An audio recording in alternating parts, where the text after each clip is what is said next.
A lot of people around me that's producing the songwriting are starving. Like they're eating tuna. And with hundreds of millions of streams. Eating noodles. What's a hit record? I think, the thing I think about hits, I think about it's bigger than a song. Everybody is looking for, I got a song that's great. But I think everything is intertwined in it. Like if you're looking for a number one, I think my first number one was Thank You Next. I think a big number one, my friend. It worked. For those who don't know, Ariana Grande. Yeah, it was insane. But I think everything matched up from the time to the story, everything. I think if you want a number one song, yeah, there's number ones that's like, okay, it's a one-hit wonder, but a real one that stays there, it's a story tied into what it is. So it's, oh my God, I relate to that. Oh my God, I went through that. Oh my God, I can't believe she or he's dealing with that. And I feel like all of that lines up. And like when we was talking to T-Ron recently did APT. Yes, sir. And what was great about it was he intertwined the culture into what the song was. And I think that's important. It's a story. Yeah. You got to have the story to make it what it is. And to me, that's what a hit record is. That's all coming in the studio before you actually start recording, right? Like, you talk about truth music always wins. Right? So that's part of it, right? I mean, I would assume that, there's a conversation that happens. People are going through real things. All right, let's cut it. If the artist or the person is comfortable with it, I would assume, right? Yeah. But I think the conversation is key because you got to understand where somebody comes from and what they're going through. And I think those are two things because you can't be like, yo, let's do a club song. They never been to the club. Yeah. You got to go and intertwine what the real life story is to the finishing point. So how did Thank You Next come about? Mac Miller had passed. I was in New York and it was like a tough time for everybody. All my friends, I mean, he's from Pittsburgh. Oh, that's right. Yeah. Yeah, so went to New York, came back to LA, and I had text Ari and was just like, the next thing you do is want to be the biggest thing you do. And she was pretty much like, set up the camp or whatever we're gonna do, And we set up the camp, we went to New York. I bought 20 bottles of champagne, pizza every day, and was like, let's just go create. And we did a bunch of songs, and I remember we were FaceTiming with Wendy Goldstein, and she's like, I don't think y'all know what y'all did. Wendy was saying that? Yeah. I was like, no, we just doing records. And then... Yeah, she got the ear. She got the ear. Wendy has the ear. I think Wendy may be one of the biggest A&Rs of all time. Yeah. I can't disagree with that level of success that she has. And she's so passionate about it. Yeah. You will always find her in that studio. That's her office. I remember when I first met her, she's like, this is my office. Yep. This is where I come to cook. I go in the studio. I'm like, oh man, you're just... She not playing? No, not at all. But when she heard it, she knew immediately. She knew. And it was crazy. What happened was we had seen a video. We were in the studio working in LA. All the records were done. We came to LA and we're just making final touches. She sees a video of something that happens on Saturday Night Live. Who saw the video? Ariana. Oh yeah, okay. And she goes into the bathroom and she comes out. Look what I tweeted. I said, look what you tweeted. So we all looked and she tweeted, thank you next. And the next day I get up 7 a.m. She's hitting me. I'm on the way to the house. We need to mix the song and put it out. I was like, no, I'll come to your house. She's like, I'm already in the car. And we did what we had to do. Yo, you have so much proximity to incredible artists. And, Bieber, The Weeknd, Ariana Grande. I mean, I don't know how many records you've done with Ariana. I lost count after 50. Man, I don't know. You know? Does anybody know how many records you got with Ariana? Because it's crazy. Release or unreleased, I don't know. I went through my drive the other day and I'm just sending her videos and songs. So I've asked this to managers, how do you identify a great artist? But how do you identify a great artist? Because you're the closest collaborators to the artist. I think authenticity. I think a great artist comes with authenticity. Yeah. I don't think if you're not authentic, like, who are you? You can have a hit song. We're not saying you can't have a hit song. We're saying longevity. Yeah. So when I'm looking at like a hit, great artist, it's something that everybody's following. Like when we were doing with Ariana, she was early to Twitter. So she was on Twitter. I was on Twitter. We were going back and forth. I remember A&Rs be like, do this. And she's like, A&Rs be like, take my bridge off and put a rapper on it. And we were like having fun on Twitter, but she was so far ahead of what everybody's doing. So everybody complains about doing social media now. Right. But she was doing it then. So it's like being ahead of what it is. Everybody's like, oh, everybody's doing this video. Let me do this video too. No, you got to be ahead of what's going on. And that's part of it, just identifying that as well? I think it's a fingerprint. I think it's unique as a fingerprint. What do you mean? To be a hit artist.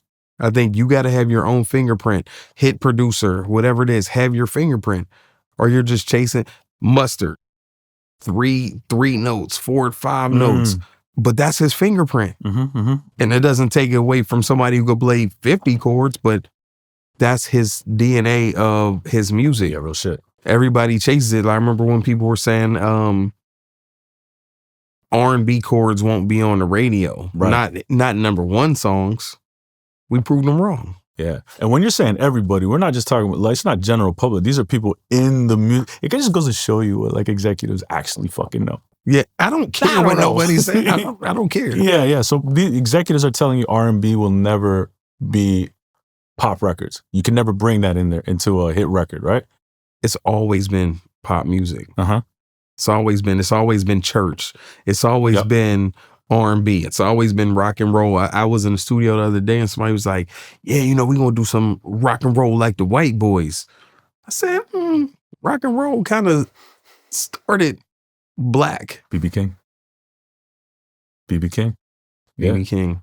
Yeah, absolutely. So, and even, I just want to double down on that, identifying a great artist, because when you first met Ariana, she's not Ariana, but you're going to work with Nick Jonas at the time, which is shout out to Nick, incredible career, and at the time, just absolutely out of here. Yeah. But now you come across this girl, Ariana Grande. Are you aware that when you're connecting with her, like, yo, she's like, there's something special here about this girl? You know what it was? We went into the studio and I thought we were doing these pop songs and I really didn't love the pop songs. I said, they're cool. But in my thought process, when I got to the studio, I said, oh my God, I'm doing a Nick Jonas album. I said, it's over. I mean, not the Nick Jonas, the Jonas Brothers. Jonas Brothers, right. And so I thought it was going to be great. Then we're in there and I'm working with the girl and I said, yo, you need to try something like this. And I'm going to never forget, I walked to a sandwich, my favorite sandwich spot. I don't think it's there on Sunset anymore, but I walked to it and she was like, I'll walk with you. And we were in there talking. It was right next to the studio. We walked back. I was like, yo, I got some ideas. I think you should try some more of this like retro stuff. And then we did a song called Honeymoon Avenue. And then we went back and did another song called Daydreaming. And those were both on the first record. And her first tour was called the Honeymoon Tour. And I think from that place, we found our synergy where we work. And I think we just kept it locked in. How do you gain the trust of an artist? Because you also brought in, I think, I don't know, but like, because you worked with Victoria for forever. Yeah. You know?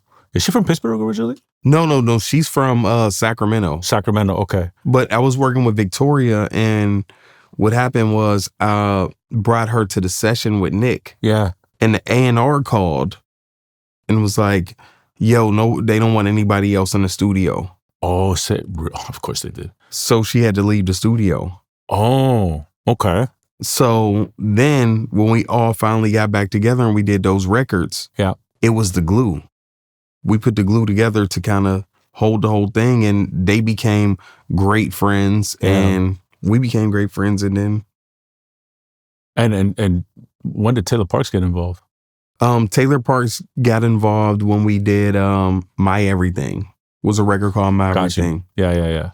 Because Ariana stays writing with her quite frequently as well. 100%. How do you gain the trust, man, of a artist as a producer? Because like, it's not, it's not easy to get into these rooms in the first place. I think it's not easy to get in the rooms when the rooms are already curated and created. I think when you go and you're the person who's curating and creating the rooms, I think you can be in them because you're putting them together. True. Okay. So I think when it came to, I had a friendship with Taylor Parks, I had a friendship with Victoria, I had a friendship with Ariana, and we're all getting in the rooms and it works. I'm gonna never forget, we played My Everything and let the second verse open, and Ari was like crying, like, I want to do this song now. And I was like, yo, Taylor, we got another cut. But it was still in the beginning stages of Ariana becoming the who superstar. she was. Yeah. Folks, listen up. We're going to take a quick break from the pod to talk about music publishing. Now, look, I had a great conversation with my man Jacob Paul at Cosign, and I think it's absolutely worth you watching a short segment from that convo just to ensure you're not leaving any of those publishing royalties on the table. People ask, why isn't just signing up to ASCAP or BMI enough? First, let me say, ASCAP and BMI are important parts of the ecosystem. Absolutely. And they're important partners for us. And so can in Canada. SOCAN in Canada, PRS in the UK. Shout out Cameron Kennedy, my guy. Shout out Canada. We got Canada representation in the building. Yeah, absolutely. All the time. But what you'll find with the PROs are a couple things. One is that they only collect one type of publishing royalty, which is performance royalties, generally in the case of ASCAP and BMI. The other thing is that they only collect directly in one territory. So for ASCAP, that would be the US. They can sometimes cut side deals with other PROs called reciprocal deals, where they will collect the UK performance from the UK society or the France performance from the France society. The issue there is that... Still can in ASCAP, exactly. Like to that point. Yeah. The issue there is a couple things. One is that every single PRO takes their own cut. Yep. So it can create a kind of a daisy chain of different territories taking their cut, which also slows down before it gets the money to get to you. Yeah. Time is money, right? So you have more sort of third-party middlemen. It slows it down. And often you don't get the best transparency. If on your ASCAP statement, you'll see something that's like, international. So there's nothing wrong with always sign up to ASCAP first. But if you want to really address, I think, the global picture of publishing royalties, this is where you would go to a place like Cosign, for example, who is registering it directly everywhere.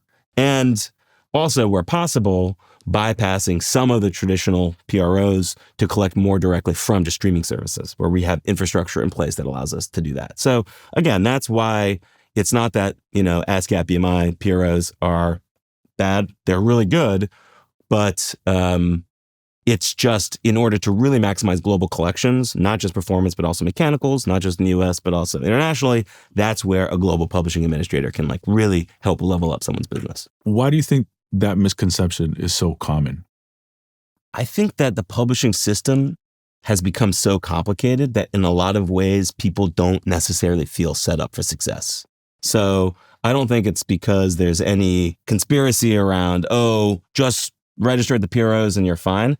I just think that there are a lot of bases to cover. Yeah. And I think that's where the value of having a single place that you can go, submit your songs and your splits on the songs, and just say, go out and register this everywhere. That's where that becomes such a valuable tool for building up someone's business. All right, guys, that was Jacob from Cosign talking the cold, hard facts about music publishing. If you're interested in learning more or even applying to Cosign, the application is free and only takes 3 to 4 minutes tops. You can find the link in the description below or the pinned comment. Now let's get back to the pod. How do you go about getting to a position where you curate the rooms? I think I just showed up to work every day. It's easy as easy as that. But so what does that mean though? Like people would say that just means being absolutely dialed in, focused on the work. But I feel like, and the energy that you give is you make sure people are set, that they feel comfortable. You create a good energy and a good synergy and a vibe. What's going through the mind of Tommy Brown to make sure that this shit is working? Are you just very astute, very paying attention a lot to... I'm watching every detail, but I make sure, man, let's have a good time. Everybody's so serious on work. Right. Let's have a good time. Yeah. People forget that part. People forget the part of let's have fun with what we're doing. Mm-hmm. They want to go and be no, be here at 9, leave at 5. No, let's have a good time with what we're doing. If not, I don't want to be here. So you don't go to Nashville? I love Nashville, but there's 9 to 5 process there. I take the Nashville people outside of their character. When you go out there, are they looking for you to bring a type of energy? Like, is there an expectation that you kind of have to always live up to when you're getting called into these rooms to work with such and such artists? I don't think so. I think for me, like, to be honest, I don't work with a lot of artists. Yeah. I work with the artists that I feel want to work with me. I work with an artist who has 1,000 streams. I work with an artist who has 30 billion streams. Like, I think for me, it's the connection of, do we have that energy together? If not, I'm okay. It's not about money to me. So, okay, because there's a lot of people who watch this podcast who are aspiring to get into the music business, whether they're an artist, songwriter, producer. I mean, songwriters, producers are songwriters. Sometimes people don't think so, but I disagree. I disagree too. Yeah. There's some takes out there that are fucking wild about people who just do drums aren't songwriters. It's tough. That's a tough one. I mean, the song has to be written. Yeah. And then, but I mean, like, there's the drums. I think they do. I think it's the difference between being a songwriter, a producer, a programmer, a beat maker. Yeah. I think those are all different things. I think when you go in and you oversee the whole thing, it's tough when somebody's like, yo, here's a drum loop. And 9 times out of 10, they got it off Splice. Right. So it's different when somebody's going in there and I'm saying, I'm calling, like, myself as a producer, I'm calling the artist, I'm calling the songwriter, I'm calling the engineer, I'm calling the manager. I'm doing all these things and seeing a song from beginning to end. Yeah. It's a difference between somebody's like, oh, I came in there, laid some chords. Everything's equal. I don't know about that. Okay. Yeah. Okay. Because there's like that also, that conversation of pop splits, right? Yeah. You don't agree with that? Oh, I do pop splits. Yeah. Feed your family, because there was something I told one of my good friends, Nisha. She's an incredible songwriter, and was like, yo, never fight over splits when you know you could do it again. Right. Just do it again. Right. Because everybody you fighting with can't do it. Oh, that's a fact. Yeah. You know what you could do. I know what I can do. I know when I'm in the room and out the room, the value that brings or takes away. I remember, I've said this story before, but I remember early on in my career, I had to get these splits across the line. Yeah. Because we were getting a sync on a trailer of a feature film. Yeah. Like, if we don't figure out these songwriter splits, we don't get the trailer, which means we don't get the bread. Yeah. And it was MFN, right? And so my artist actually co-owns the record, right, with the producer. So I'm like, oh, we got it. There's bread on both sides. But there was like 7 songwriters on here, and I didn't at the time, I didn't even know what pop splits were. It was so early in the game. And then Jeremiah Thomas told me about pop splits. And I was like, oh shit, okay, that's a thing. All right. Because I was so used to the other kind of avenue. And then I just remember, like, bro, for hours or days, I had to, like, some people I had to argue with these songwriters or their managers and be like, yo, if we don't, I know you did what you did. Yeah. But the artist that I represent is cool with this, and they wrote the majority of the song. Yeah. Let's roll. And it was like just like nonstop going back and forth. I remember going into a damn like porta potty. Like Kate Trinata's performing and Majid Jordan. I gotta go in a porta potty, just fix these fucking splits. And then all I remember from that process is, inherently I'm thinking, yo, you made such a big deal about this. Like, I don't know if, like, that just kind of messes up the relationship. Like, I can't really rock with you ever again, If my artist wants to, that's cool, but it creates a different dynamic. But we were very comfortable and secure in knowing that, my artist can do this thing again. I'm not doing it. If this is how it's going to be, it's okay. You win. I'll lose. I'm not doing it again. I know the value I bring to a room. Right. You can have it. If you need extra 5% cool. to feel solidified on the album cut, it's okay. I'm good. But so you'd be like, all right, let's do it that way, and then but I'm gonna keep moving. You're not going to abuse me on the splits, but hey, if everybody's equal, let's be equal. Yeah, I'm not going to take the loss because I did all the work from top to bottom. I went, like I said, the artists, the writers, the engineers, the co-producers, everybody, the A&Rs. All you did was play chords. And I'm not saying the chords aren't important. The chords are very important because I do the same myself. But I'm not going to take the L after all the hours and hours of work I put in. I'm not doing it. Yeah, I mean, that's fair. I mean, because like that's a producer. 100%, but they don't understand that. They think because you do drums or you do chords that you produced it. No, you wrote. Right. You're a writer. Producing is top to bottom. And people say, yeah, I want to do that. But you can't. And that's the truth. How does somebody get to that level? I think mentally you have to be there. Yeah. Like, I was watching, I had Apso, the A&R, the company, had discovered some writers off of a live stream I did. And they came in and they were working on records. And I said, these are great. Let me show you something. And I went to YouTube and I showed them Pharrell in the studio, The Dream in the studio, Kanye in the studio, and Timberland. It was crazy. It wasn't until 2 weeks ago I realized I'm watching it and I'm like, everybody I showed on a video was excited to be there. They're not making a beat and then doing this. They're excited. They're like, Jay-Z, this is Carlito's way. I know exactly what you're talking about. Yeah. This is the seventh minors chords. Like I was like, oh my God, that's me. But then sometimes I have the end to your movie, the Black Album shit. Yeah. And when I see so when I see them, I understand the same passion I had. But you see other people in the studio and what they're doing, they're like, okay, here. No. It's a passion to being great. Or even with Jay, when he's listening to Kanye reproduce that NWA sound like that, and I think Dipset took it eventually or something. Yeah. But Jay's just like, oh my God, this is crazy. And Jay's just like, oh, I know I'm nice. You know what I mean? And like, it's just a different level of passion in that room to be able to contribute to that kind of stuff. And that's superstar. Yeah. That's superstar. It's the difference between somebody that's like, hey man, here, listen to my beat pack, listen to my loops.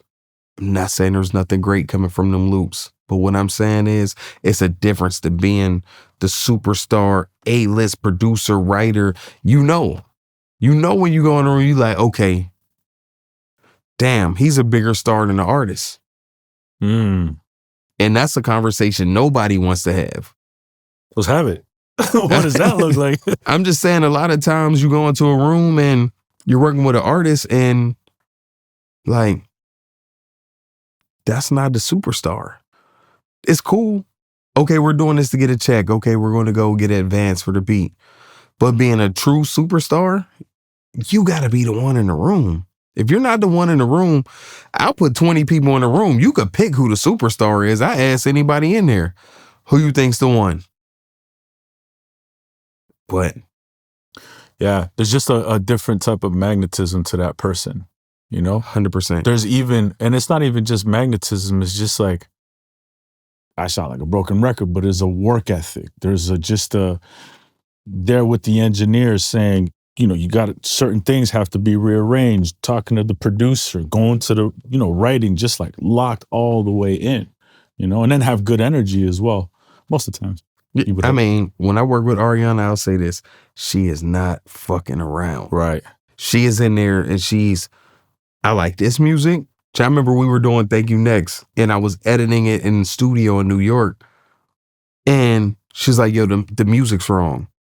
And I'm sitting there trying to edit. I'm on the Pro Tools and I'm like, I don't hear what you're talking about. Right. And no, it's not right. And I'm flying stuff around. It's still not right. And I flew something up. Okay, yeah, now it works. And I was just like, I made her think that I knew what she was talking about. But I mean, that's somebody who... But she heard something, right? Somebody who cares. Yeah. She heard something. All right, everybody, we're going to take a little break. Because if you're listening and thinking, fuck, I could really use some guidance right now, and you're serious about building your career in the music industry, I'm now offering private strategy sessions. These are fully personalized, just you and me tackling whatever you need in your career. With over 16 years of experience working with artists, managers, and brands, I can help you map out your next moves. Now, whether that's structuring your team, scaling your brand, navigating the industry, even figuring out what steps to take, whether to go to a distributor or to a record label and figuring out what are the best deal points, I can help you with your career with where you're at. You can now book a one-on-one with me through my Calendly, and you can find the link in the description. Now let's get back to the pod. I want to go back to that because this idea of being a producer, you've also been able to translate that as an entrepreneur. But before that, the original question that I had, and we went to this place, which I love, is like, well, okay, you'll work with somebody with 1,000 streams or 30 billion streams. Yeah. How does somebody get to work with TBHits, Tommy Brown, if they only have 1,000 streams? Like, what are you looking for? Authenticity. Authenticity is it.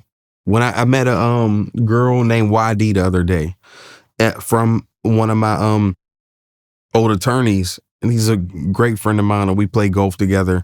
I got this girl YD, she signed the Epic, and she came in and she worked with my team. I really didn't get to work with her, but I sat with her and was like, I like your authenticity to who you are. Mm-hmm. Anything you need from me, you let me know. I don't like the fake shit. Like, I like the real shit. I don't like when people are like, oh my God, you're the greatest. No, I'm not. It's so many more people who are better than me. But we could work together if you want, but let's not fake it. Like, let's be real. Are you saying that there's so many more people that are better than you? Bro, I'm not the best piano player. I'm not the best drummer. I'm not the best. It's so many people that are so good. Uh-huh.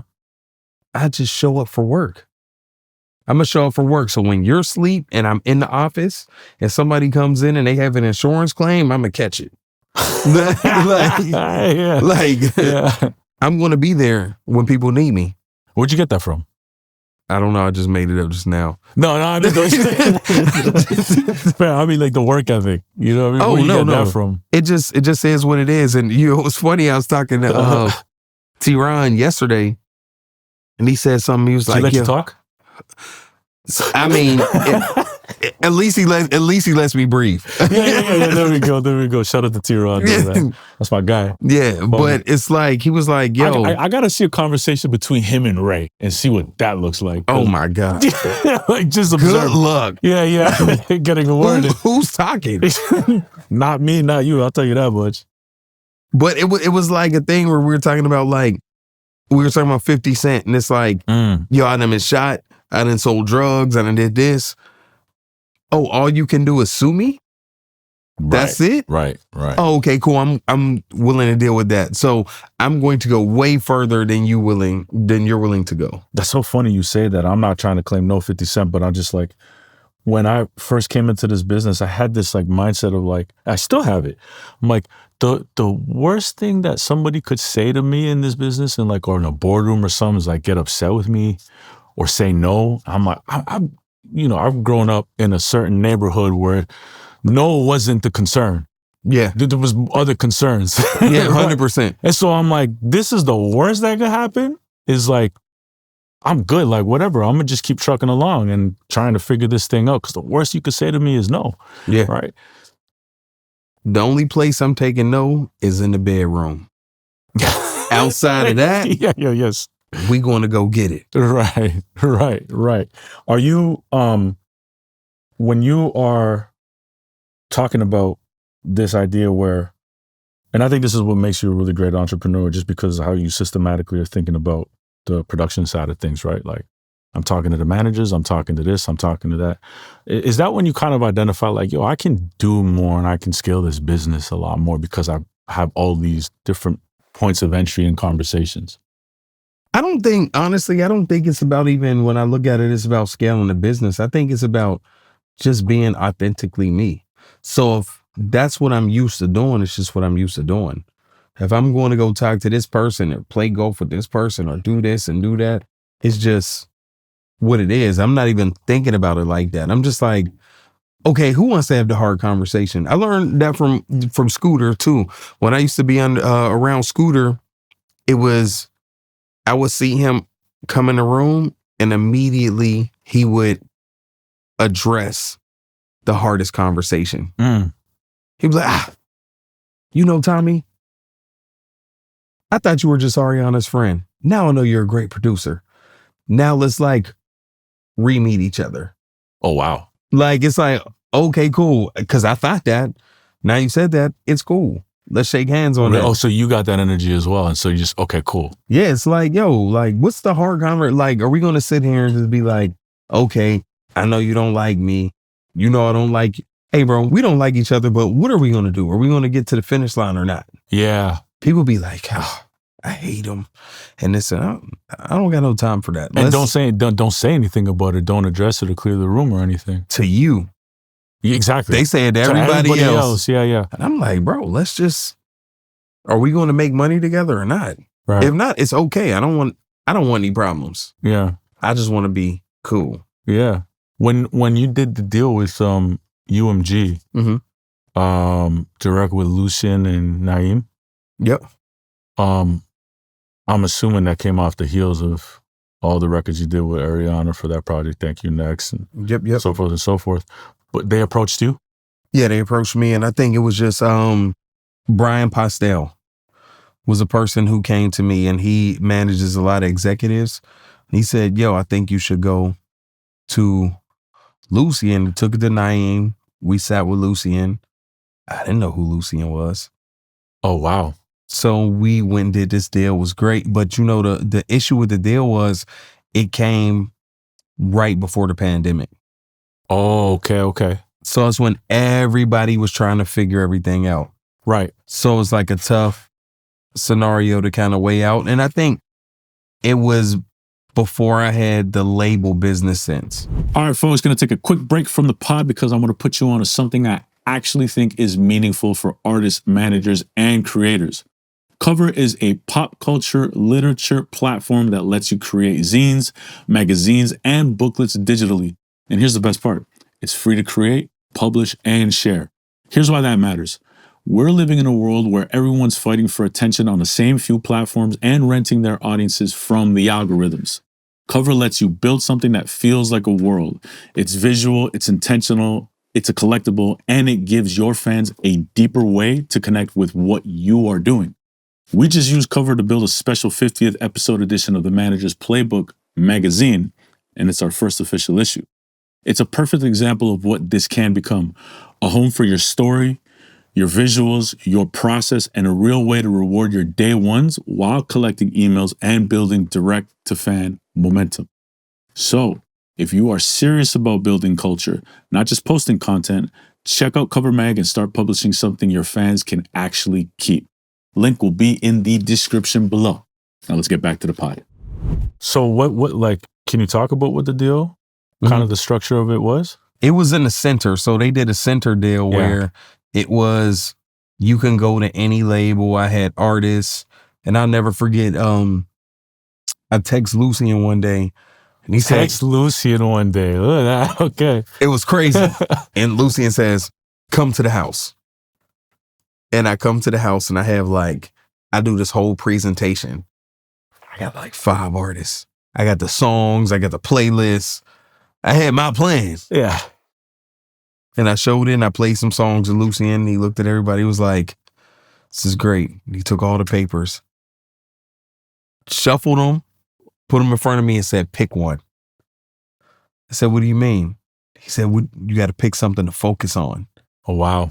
And I said, you know what? Let me go back to the drawing board and figure it out. I'll be back. Yeah. Smart. He doesn't say much, but when he says something, it's like impact. It's powerful. Yeah. Yeah. When we were at his house as well. Yeah. Because he did the deal we did the deal directly with him for Jesse. Yeah. And I remember Figures, we were going back and forth. This is after we did the deal. We were going back and forth as to whether we wanted to put it on her debut album because it came out on an EP. He's listening to us and he's just talking about like, we don't know. It doesn't make sense. He's like, how many streams does that song have? And I think at the time it was like 20 million or 30 million or something. Yeah. He's like, that's cool. I want 300 million people to hear this song and stream it. How are you going to do that if you don't put on your debut? And we were like, shit, you got a point. Yeah. This guy's got a point. That's why he's the head. For real. I remember sitting down with him as well and just being like, thinking I'm this like hotshot new manager in the business. Everybody wants to sign my artist because full out bidding war. And I'm like, just asking these questions. This is what I do. I ask questions all the time, and that's what people know me in. And I decide while we're in his office there in Santa Monica, I'm like, because they were renegotiating the deals with Spotify. Yep. These are big conversations. Big ass conversation. You know what he says? He goes to me, I go, so are you something along the lines of, Lucian, let me ask you a question. Sir Lucian, let me ask you a question. Are you concerned at all with, Spotify not doing the deal that you want? Because, it's doodles. He looks at me, he's like, my son, I do the deals. That I'm the one who structures the deal. And I was like, fair point. Cool. Fair point. I got you. Fair point. Yeah. Yeah, he knows what he's doing. He knows what he's on. And so okay, so you do the deal with him, right? Mm-hmm. And pandemic hits, but are you getting do you have like a marketing budget, support? It's a JV? It's a JV. They gave me a yearly overhead. But I'll still say it was so early for me on that side. You know what I'm really upset about in my career? What? I think I'm upset about because my entire career, I was chasing everybody. What do you mean? Let me get on this album. Let me get on this album. How can I get with this artist? How can I get with this artist? But then I look back at Cash Money. I look back at No Limit. Mm-hmm. I look back at all these conglomerates that crushed it and was like, all you got to do is build from within. You don't have to chase anybody. You take this same amazing music you make and put it on your cousin who's hot. Yeah. 100 times until it pops off. Versus being in a place where it's like, oh my God, I hope this artist likes, I know we did 70 songs and they only put 2 on the album. That's where I'm past that. Yeah. Where I'm at now. I'm not doing that anymore. But so you're building your own thing? Building. Yeah. I feel like I really understood it, and I brought a lot of great people who are also heavily invested into what we're trying to do. When did the deal with UMG wrapped up when? 21. Oh, so it was only a couple of years. Yeah, we did a 3-year deal. Oh, okay. So, but it was over like a place where it was tough. Yeah. This is like the world is shut down. And it's tough when it's a center deal because you really don't have somebody who's champion. You don't have support. You don't have support. You don't have support. They didn't even have support. 100%. You know what I mean? They might fuck with you and love your shit. You know what I mean? But it's only like 4. How many people were at the center? There were like 6 people. Exactly. Yeah. And let's keep it a buck. The labels didn't fuck with the center. They didn't because it's like, how you gonna tell us what to do? So you then 2021, you're done that deal, but you still continue on with the company. Yeah. Right. And so like, what's the infrastructure look like now? And I ask this because like I think it's so important for people to understand that it's one thing to say, Tommy Brown has a company where signs artists and I'm a hit maker and it'll work. Like cool. But like, it's another thing to say, okay, but this is why it'll work. Here's the foundation. And I think I've heard you talk about this before, that the foundation wasn't set. And you just said as much as well too here. Yeah. So like, how did you set this foundation for success? I realized that dealing with artists and dealing with the internet and dealing with people is the same way you deal with your girlfriend, your wife, or your side chick if you got one. If you only hit them once a week, they're not yours. So you got to go and put the time in that you would do the same way that somebody you want to marry. If you're not married to the game, you're not going to get it. Right. You got to go put that time in. I love you so much, I'm going to call you in the morning. I'm going to fall asleep on the phone with you. But if not, you're going to struggle because you're like, I'm going to do this 2-3 times a week. You'll never get it. Never. Never. 100% of your time. Like I remember when we were doing the album, I was going through so much stuff. Like when we did the Which album? Thank You Next album. Yeah. It was crazy because my grandma passed. I had a girl I was dating who I wouldn't say I treated her the best that I could, but she was getting into it and she said, "You're not a real man." And that was my breaking point. She's like, "You're not a real man because you won't solve this problem." And I was like, "What?" I said, "My grandma died. I'm up here for this and I'm doing," and I got off the phone and I said, "You know what? Right now I'm giving 40% of my time to music. I'm gonna at least give 80 or 90%. And I walked back in that studio and I gave it everything I could. And that was the breakthrough point in my career. Really? From that conversation? That conversation. Yo, it's not talked about enough how having the right people and the support around you as a human being can take you to the next level. Or if you don't have that person, absolutely kill your fucking dreams and career. Yeah, 100%. You got to have the right people around you. If you don't have the support, what are you doing? Right. And so what does that support look like now with the company? I know you got Absol, and then who else is there in the organization? Because you said there's people now that like have a lot of vested interest. I built my core team, and I think it's really like I have a bunch of crazy ideas, but it's the people who can execute them. Right. I might say, "Yo, I want to shoot a TV show." Okay. This is what we have to do to structure it. If you can do this, we can do that. Okay. 11, 3, 5. Okay, cool. I can do that. Okay, you abide by this structure and we can do it. I think you need those people who are around you. Good operators. You need that. If not, yeah, you're going to drown. Yeah. A lot of people think that in order to be a good entrepreneur, you have to have the ideas and you also have to execute. I think early on, you got to do both. Right? Yeah. But as that shit starts to scale, it's like you can have all the great ideas, but it's like I need to find the people who are specialists to be able to operate and do the great idea. And also like bring me back to earth. 100%. Yeah. Like, let me go and do the crazy stuff. Just make it make sense. Like we just did, we did these writing camps that we turned into the TV shows, and like Absol, Maria were really good backbones to bring in the videographers and everybody else to kind of structure it, have everybody there on time, have everything make sense, and just let me show up and be me. Yeah. It's not tough. The hardest part I had to do was order the food. Because he's like, exactly. Because we can't have hungry songwriters. That's the one thing. That's the worst shit in the world. You got some hangry songwriters, man? No, absolutely not. And you be in that studio cooking for 12 hours as well. Let's get the food there. Let's get all the food there from your restaurant. Yeah, I don't know. That's too expensive. That's too expensive on the budget. We're gonna do Wingstop. We're gonna do everything like that. Yeah, you should get too expensive. The budget starts to run up. That's a $2,000. Maybe you know what we should do? I think at the end of it all, maybe we'll do a dinner at the restaurant. That's a good idea. It's a good ending. Yeah, that's a good way to end it. That's not. So you're talking the TV show you're talking about. You haven't put it out. That's not the same thing that you talk as Beat the Clock, right? No. Oh, we did. What was it called? 15. Fire 15. Fire 15. So yeah, Fire 15 was our idea. We should have did more, but Fire 15 was like. I love that shit. It was so good. I love that shit. Yo, the record with Frequency, hard. So I was watching that shit, being like, I'll be completely honest. No idea what I was watching or know that song was out. And then I'm watching this and I'm like, this shit actually slaps. And you know what?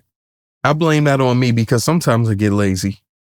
What do you mean? Oh, in terms of not content, because sometimes I'm like, yo, I'm in content mode. Let's do content for 10 months straight. And then I'm like, I don't want to do nothing. I'm like, yo.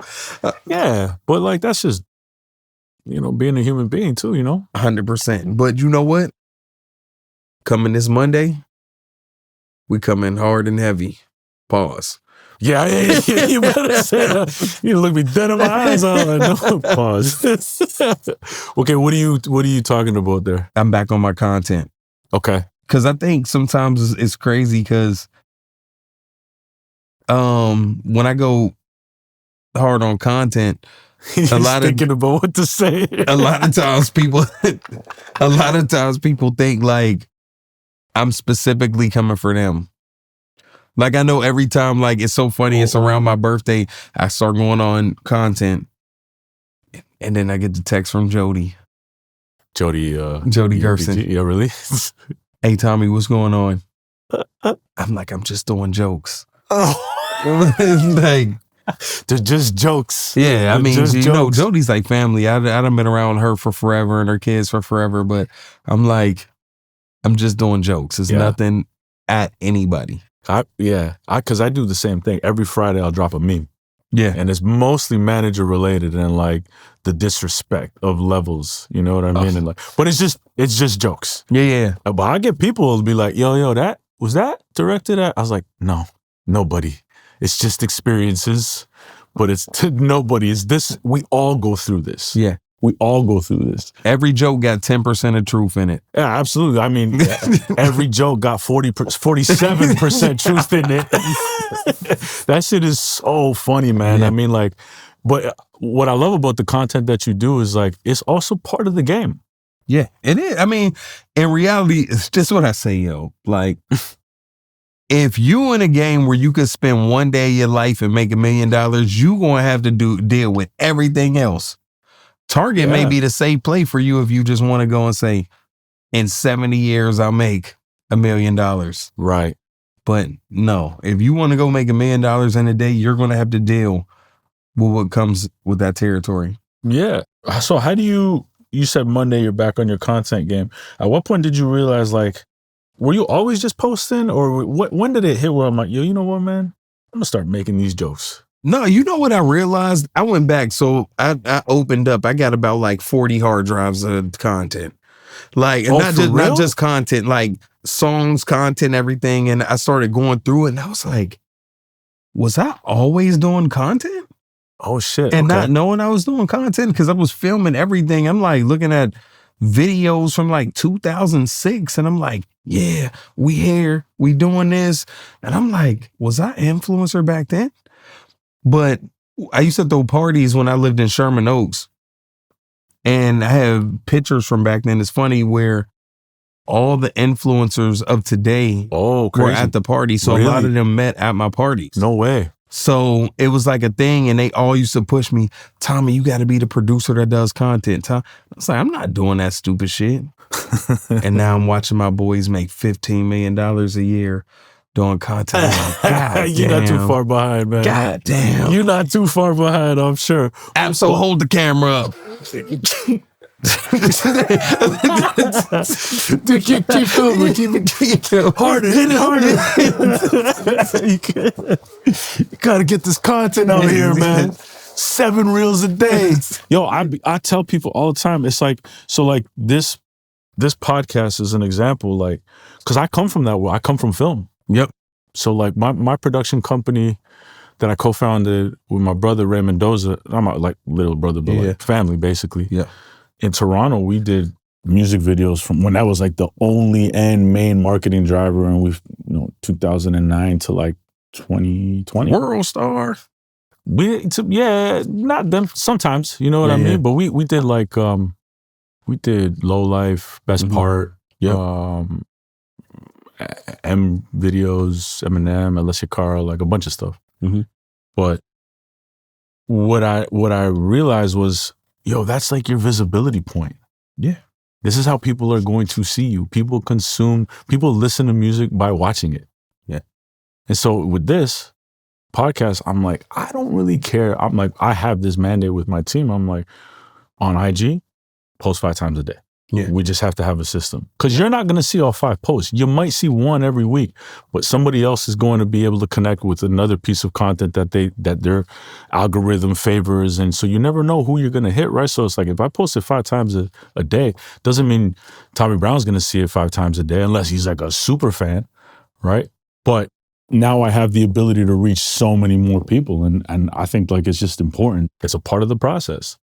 We have a producer that Absol manages called Mob, right?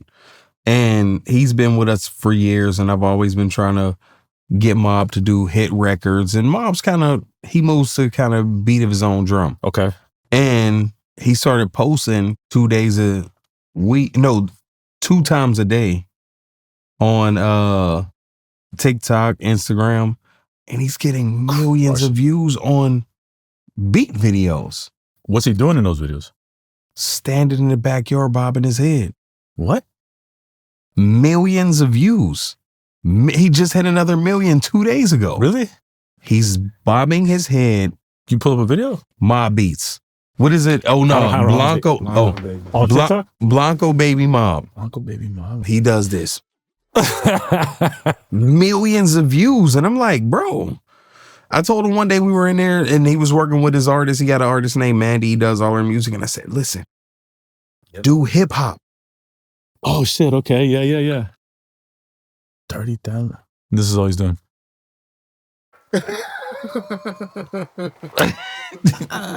Millions of views on his videos. Crazy.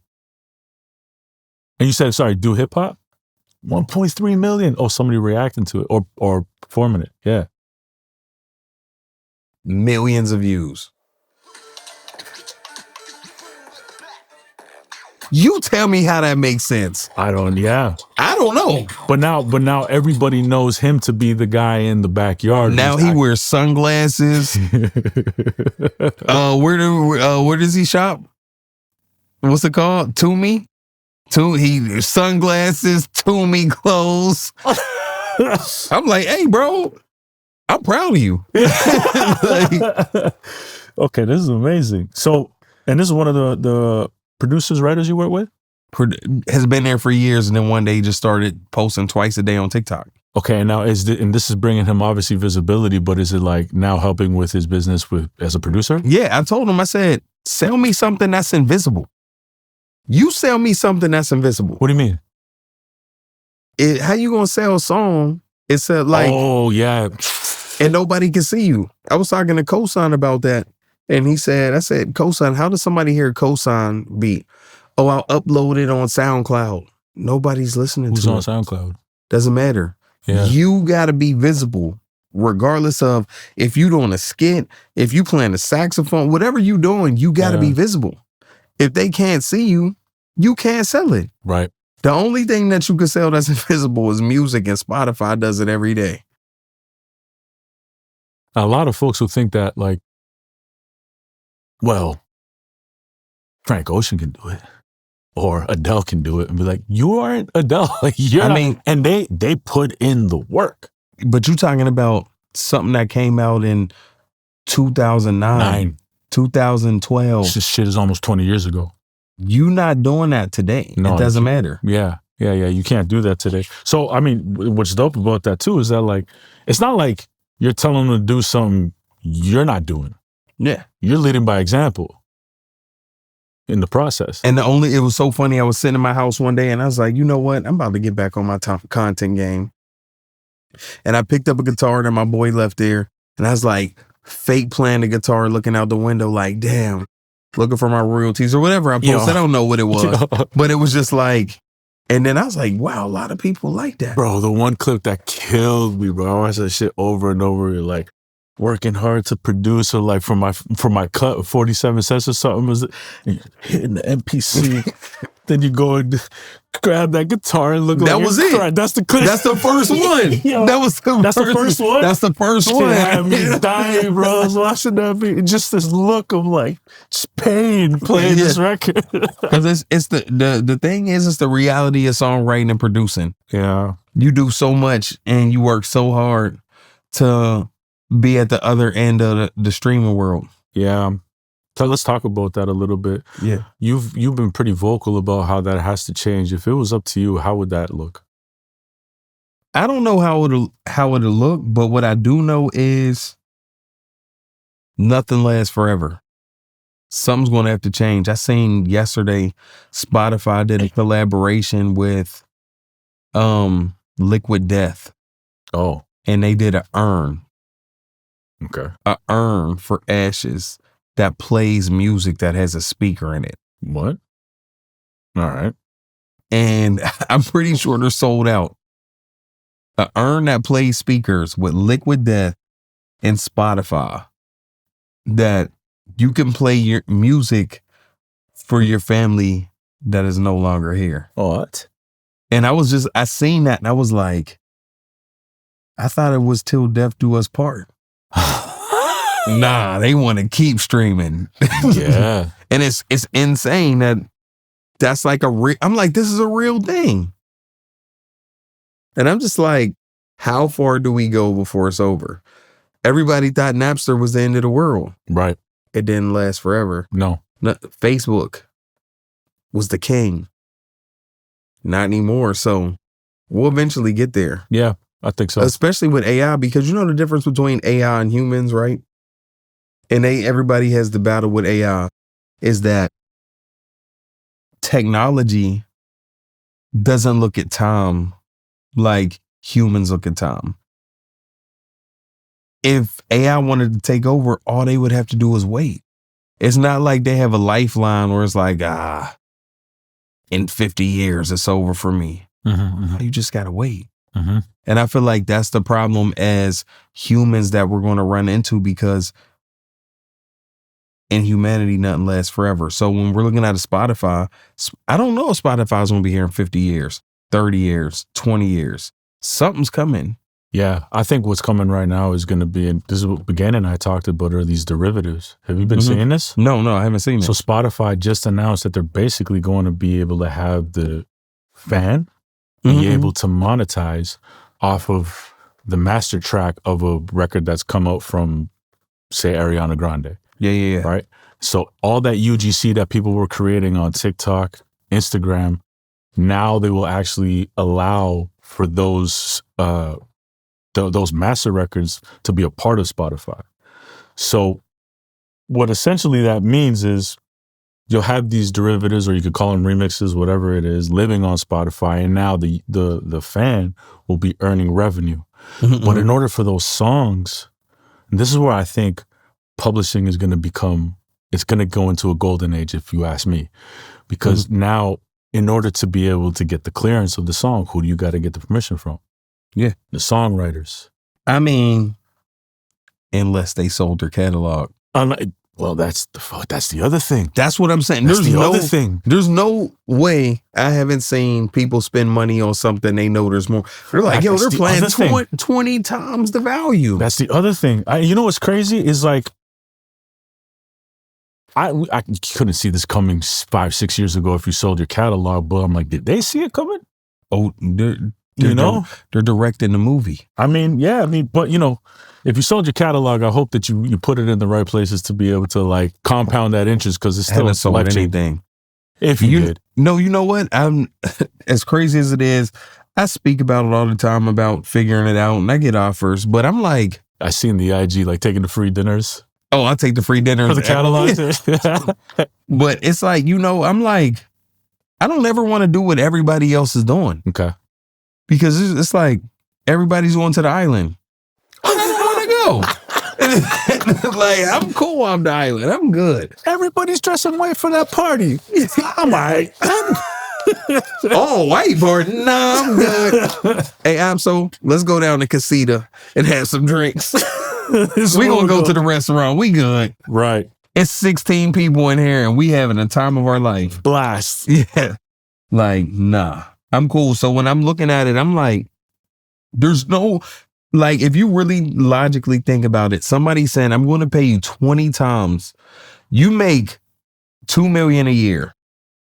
I'm going to pay you 20 times and I'm going to give you $40 million today to give me your catalog. Oh, no. We're not worried about making, but I'm not going to make 40 million until I'm 100. Nah, don't worry about it. We want to get it now. Nah, something's going on. Yeah. I mean, even like, whether it's going on or not, I mean, something's going on, let's call it that, right? But like, even if it's not, it does make sense. You have a massive organization that has assets under management, AUM or whatever, and it's just like, we just want to be able to get as much catalog as we can, because now, what is that? It's market share. We control the market. So we'll be able to sell this and, at a higher value. There's like so many things that are fairly logical on that kind of why they do it. Even if, like, let's say that this whole derivatives market isn't going to be coming upon us. They just gathering as much market share as they possibly can, you know? I agree. But I also agree with what you said that we're headed to the golden age of publishing. Yeah. I think so. In a We haven't hit it yet. No, not at all. Not at all. Would you? I've heard you say this, and I agree. Where like labels will sometimes. Now, before I say this, I got to preface this. Okay. Not all the labels are bad. All right, like none of them are. None of them are really right. Some of them might, just might not have the best of intentions, or might not like necessarily. Look, it's a business at the end of the day.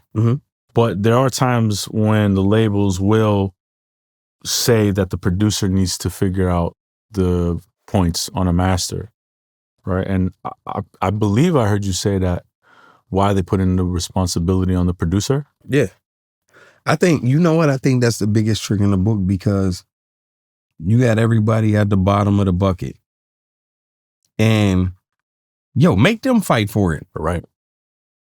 Let them fight for food. We all seen Django. Let them fight for it. Nah. I always, go do your own deals. You got to go do your own deals, because they're like, oh no, the producer's getting 5 points.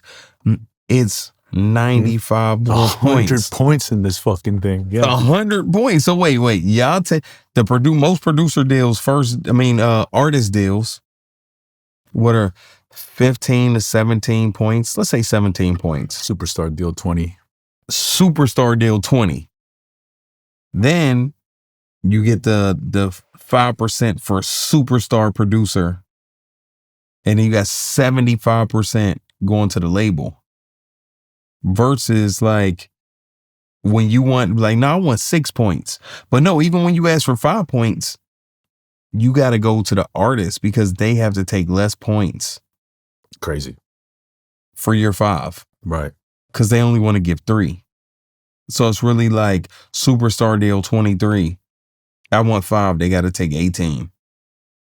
So that's really the big problem with it, because even on your 5 and on their 20, like, it's insane. It's 25 points. Let's say out of 100. Let's say 25 points. Yeah. Out of 100. Have you ever pushed back and just been like, with the label, be like, yo, well, you got 75 points here. Like, why does it have to come out of my shit to be able to give an extra 3 to 4 points for a songwriter? And what emails never get answered back? That one. That's the one. Yeah. Yeah, we hear that. Do you not want to be on the record? I did the whole record. Yeah, we're not doing that. Does that ever happen? It's definitely happened. I've done full albums. Yeah. Get pushback. Was like, yo, I want $1 million on this album. I did the whole album. Okay, yeah, we're not doing that. Like, just give me $1 million. You're going to make it back first week.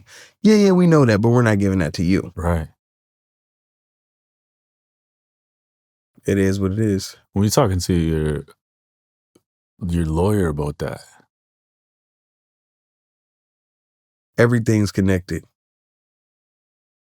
Yeah, man. Everything's connected. So yes, it's only so far you're going to push. You got superstar artists. You got everything's intertwined. So it's tough where it's like, it'd be like, hey, man, I need $50 for that. You be like, but Absol's my man. All right, cool. I'll take 25. Right. Like, I feel like that's what you get into when you're getting into, like, you got to understand the game you in. Yeah. And I think we're in a great game to where we're doing music. We're not shoveling snow. Yeah. Building houses, putting roofs on. We're not doing none of that. So we're doing music. So I feel like it's a blessing to even be able to have that conversation. That's true. To do that. Yeah. So I had to learn sometimes. I call it, for me, it's like my Walmart. I mean, not Walmart. It's my Best Buy method. What is that?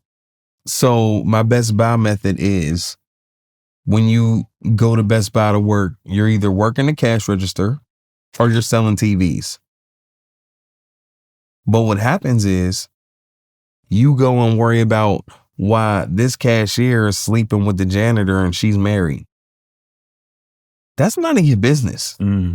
Just do your job. Fair enough. Sell the TV, sell the credit cards and whatever it is. I feel like I have to sometimes pull myself back and understand that a lot of this stuff ain't my business. Let me just go and do my job and pay my bills and take care of my family.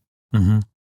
But you just did say also that structure your own deals, right? So what does that mean? When you structure your own deals? Yeah, you said you should do your own deals. Oh, when you're dealing with songwriters and producers? Yeah. Songwriters should do deals with the labels. Yeah. 100%. They should do their own deals, but... What does that look like? I think sometimes they feel it's okay to say, to take their, no, we're not doing that talk to the producer. No, I'm talking to you. Because it's so scarce in streaming in the music industry. Like, yo, a lot of people around me that's producing the songwriting are starving. Like they're eating tuna. And with hundreds of millions of streams. Eating noodles. And I think that's the tough part when you're in that business, and you gotta understand at what point are you done taking from the business. But does it also, yeah, it's tough because saying to a songwriter, you got to go and talk to the label and not have the points coming out of mine, because I'm getting a very small amount as well. So go and figure it out with the label. But then the label can do the same thing that they're saying to you, like, yeah, we're not doing that. And then you now don't have use my song. But that takes strength to do that, because you're not making no money. Man, have you ever took scissors and cut a quarter in half? That's what that feels like. Shit. Yeah. Does a producer make more money on the 4 to 5 points on a master than, let's say, you have 50% of the publishing? Yeah, you're going to make more money off the master every time. But that's why they don't want to give up. Like it's before I got here, I'm like looking through a deal and they're like, yeah, we'll give you 20K and 3 points. I say, you're not giving me anything. This is what I demand for my work. If you don't want to do that for my work, it's okay. You can just take the song down. Take the song down? Oh, it's already out. No, it's not. But they tease it online. Yeah, okay, got you. You can take it down. I'm not playing that game. I'm too far in my career to do that. I'm not doing that. Yeah. I came under Rodney Jerkins. Yeah, real shit. He ain't playing that. No. Rodney Jerkins will come unplug your stereo system if you playing his song. No way. What was it like, man, working with him? It was great. It's crazy. I'd give my honest thing. When I signed to Rodney, I didn't know who he was. I did it because my boy wanted to sign to him when we were partners. Yeah. And when I got there, I seen so many plaques on the pool table. I'm like, yo, this dude got a lot of plaques. I want to do this one day. What plaques did you see? Britney Spears, Cher, Destiny's Child, all these plaques. And I'm like, yo, he must be the man. Right. And I just was like, we got in the studio and started working. I was like, his beats aren't that good. I was like, he's not that good. But then it be that 16th beat. That 17th beat is, this is Telephone. Mm-hmm. Oh, this is this. And I'm like, oh, you just got to lock in. Like, I was like, he's really the superstar. He's doing 5 songs a day and we're doing 2. Mm-hmm. No, I got to do 5 songs a day. Mm-hmm. I'm telling you, it'd be that 13 songs. That 13th song that's the super hit that you wish you had. Like, and I was like, oh, okay. And then from working with him, I was just like, I know how to make beats. I don't know how to make records. He showed you? Yeah. He didn't show me. I was like, he's here at 11. I'm here at 10. He leaves at 12. I'm leaving at 1. I'm packing his bag and carrying his laptop to the car. I want to be so close to him and understand what is he eating every day? Yeah. Like, I think for me, it was that. I was like, I want to know the person that's driving the Bentley, driving a drop top, what they're doing that I'm not doing so I can learn how to do it. What were some of those things? He was there. It wasn't a day he missed. It wasn't anything. He was there every day doing the songs every day. And I'm just like, I don't like these beats. And it's like, what's this? You would tell him that? I would never. Okay. I got too much. You know what? Yeah. I got too much respect for him. And it was just, it's all learning curve. I mean, you know, I'm 21 years old, 22. Yeah. I'm coming from Atlanta. And I'm just like, yeah, I know people that make better beats than him. And it was like, fuck. But he knows how to make a record.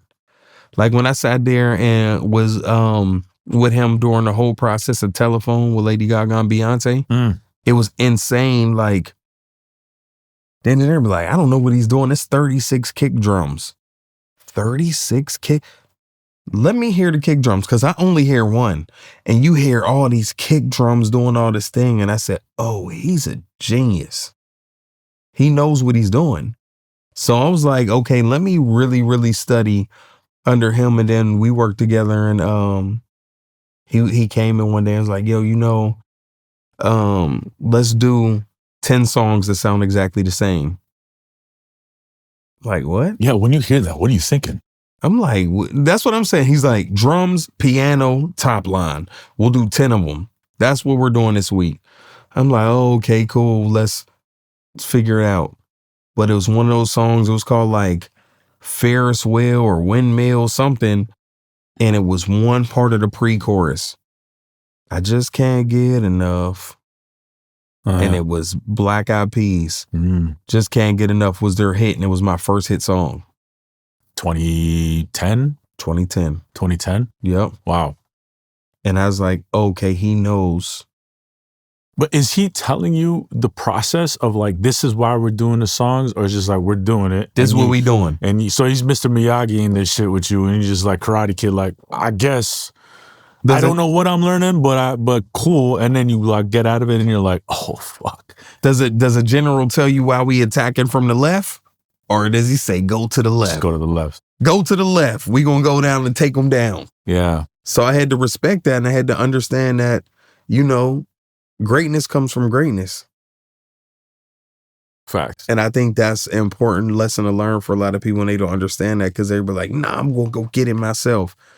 Nah, I'm gonna tell you all the wrong turns I made so you don't gotta make them. Yeah, absolutely. Also, that's just like, you, man, just absolutely got to remove your ego from the situation in the room. You are there with someone who's great. Mm-hmm. You want to like now buck up against your knowledge at this age of 20 or 21 against somebody who's been doing this for longer than you've been fucking alive? 100%. Like, nah, man. I'm like, because you don't know how that person might even react to how you're kind of, you know, questioning. Bro, I promise you, I did not think he was that good. I was in there and I was like, there's no way. I was like, I can make better beats than that. And I'm telling you, it'd be that one beat. Yeah. You'd be like, that one's cool. And it'd be like, that should be number one on the radio. And you'd be like, how you show up every day for work? That's the problem. Nobody wants to show up for work. No. Do you see that a lot now? What? Nobody wants. Everybody has the ego to where I want to do this. And especially when you give them a little bit of money. Don't let them get a little bit of money. This is what we're saying. So that's why the record labels work back in the day? Oh, man. You give them get somebody $50,000 and see how it does nothing but take them out the studio to the mall. Right. Yeah. Pay your taxes first. You see what taxes? Yeah, 50,000. They don't even know about 25,000. Yeah, exactly.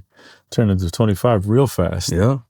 Do you have that? I mean, you got 42 songwriters under your company. 42 songwriters. Mm-hmm. How do you even begin to service all these songwriters efficiently? I think I try to service them as much as I can, but the easiest is people that show up. Well, I was going to say, of those 42, when you give them, some of them, you're going to give them money, they don't show up. Man, I'm telling you, a lot of times you give them the money and then they disappear. Majority of the time, I think. You get somebody who's only had, I think if you look at finances, like, it's like 90% or something, like people don't have $1,000 in their savings account. Really? Like it's like what's the I think it's like 10 bands. 10 bands? 90%? It's like 90% of people in the world don't have 10,000 in their bank account. So when they get that, 50,000? 50? Rich. Oh, you got more money than anybody in your family. Yeah.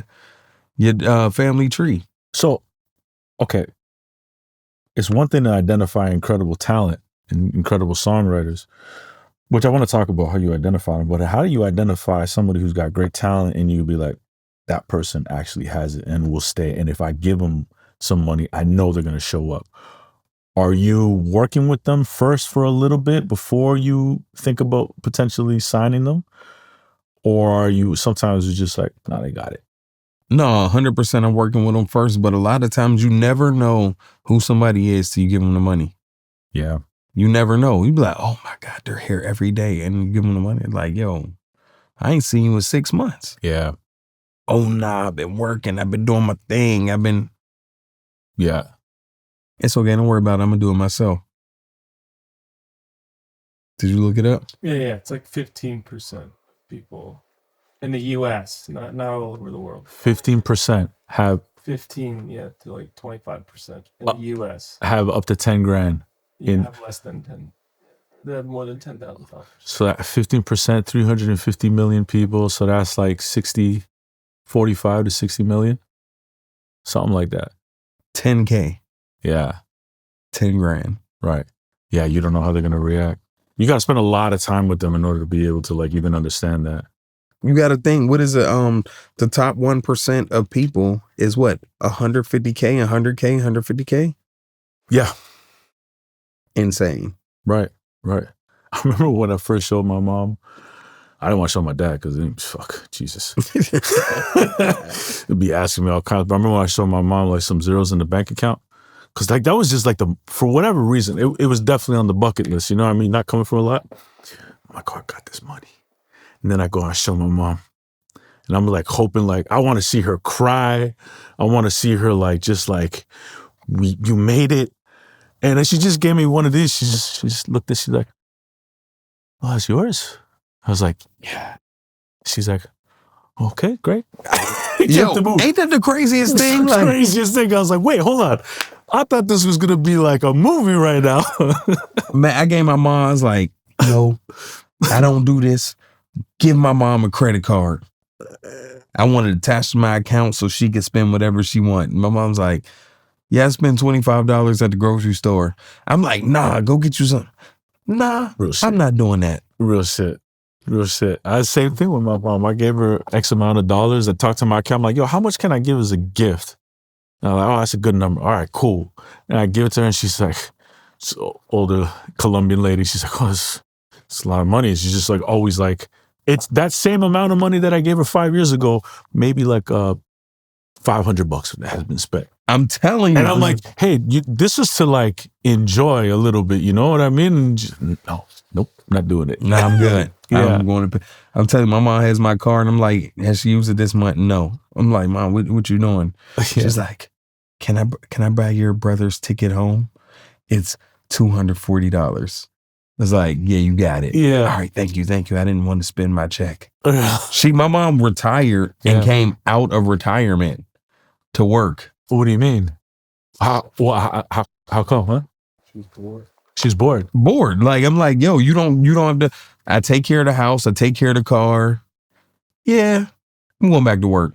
For what? Yeah. I'll go make some new friends. Yeah. And I'm like, yo, you could use no, I'm okay. I'm going to spend my money.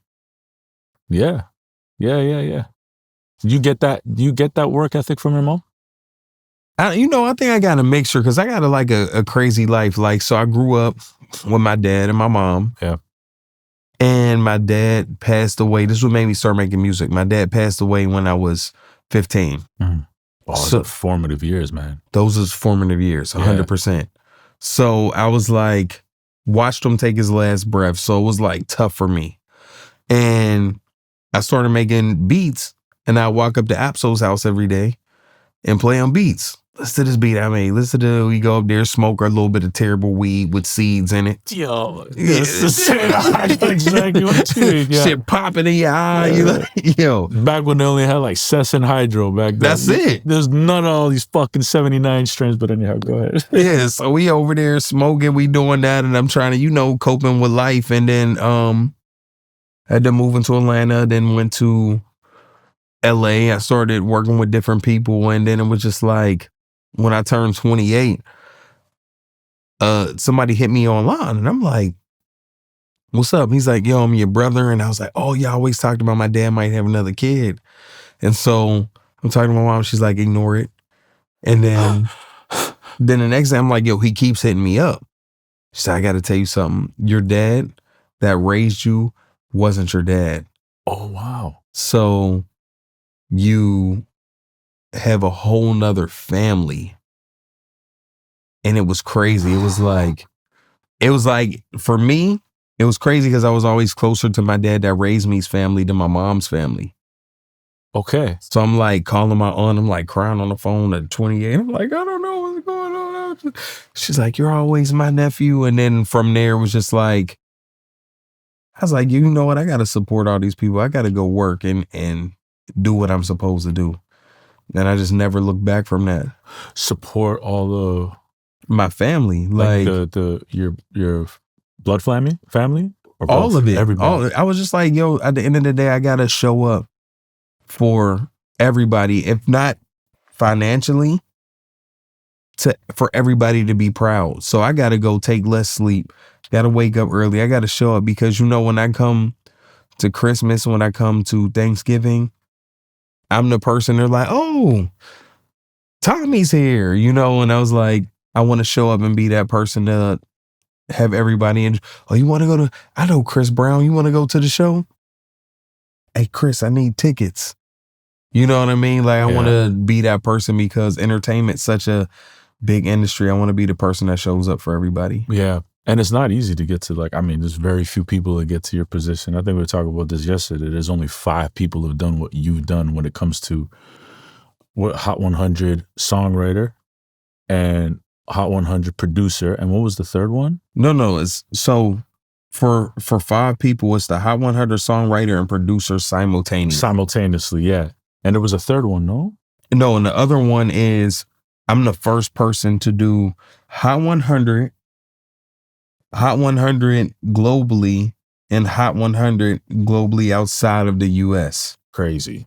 So the first song to ever do that on the charts was that. And then as a human songwriter and producer simultaneously, I think it's me, OZ, Metro, Taylor Swift. Yeah.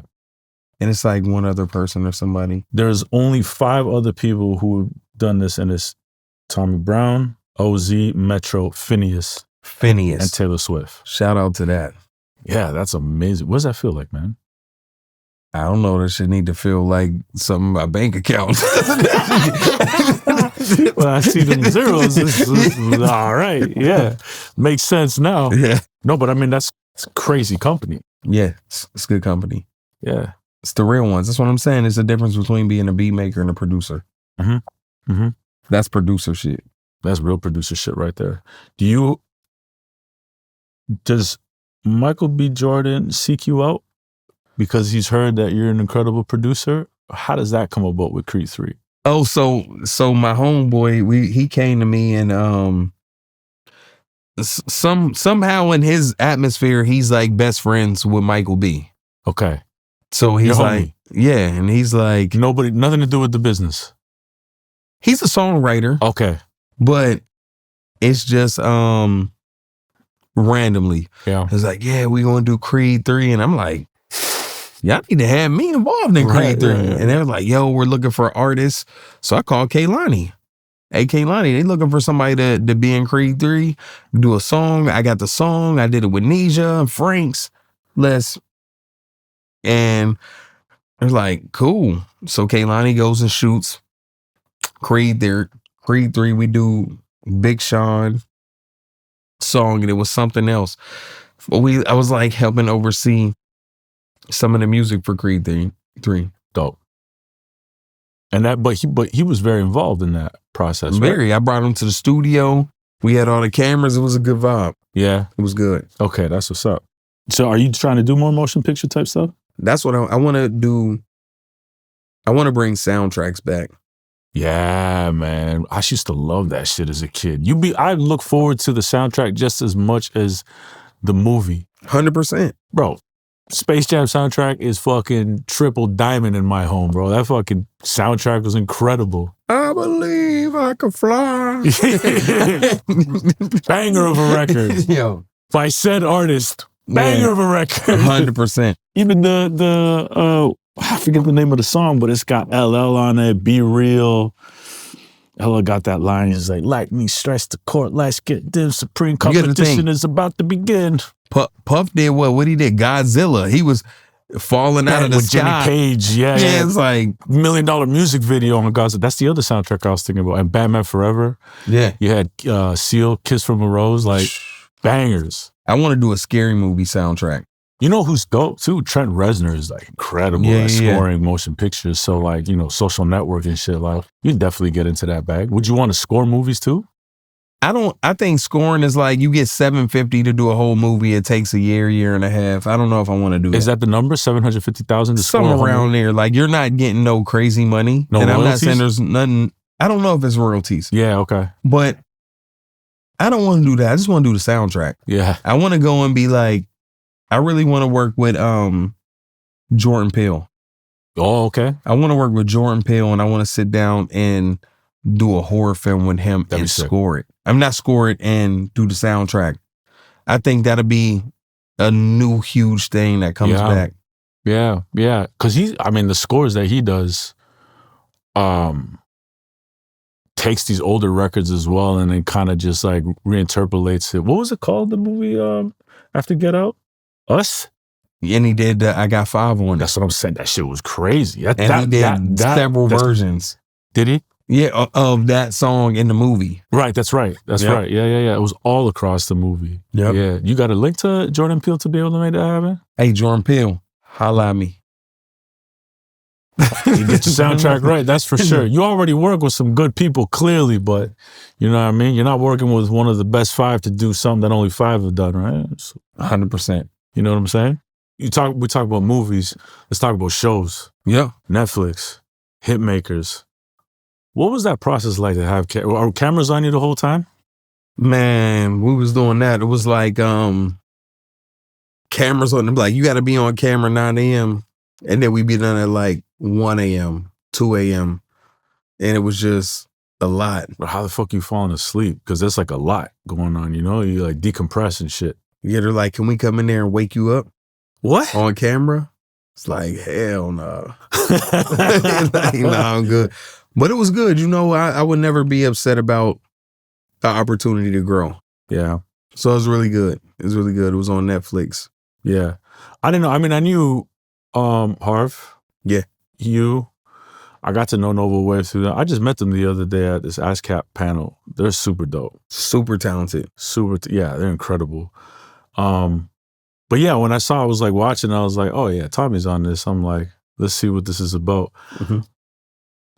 My thing about that show is, and there's the other songwriter, which is like also a part of your skill that I think is like really important. And I don't know if they did show it, but where you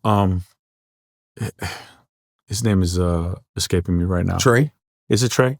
Yeah, where you had the conversation with him because you wanted to make sure that he was still locked in and not let the opportunity slip. Yeah. And I think it was really dope how it was received and just that conversation. It just shows you, the natural leadership that you have. All right. And so none of that's forced. They're not telling you to go and talk to him. And no, you know what? It was a whole thing. Like me and Trey had we had a few conversations that were really, really good. I mean,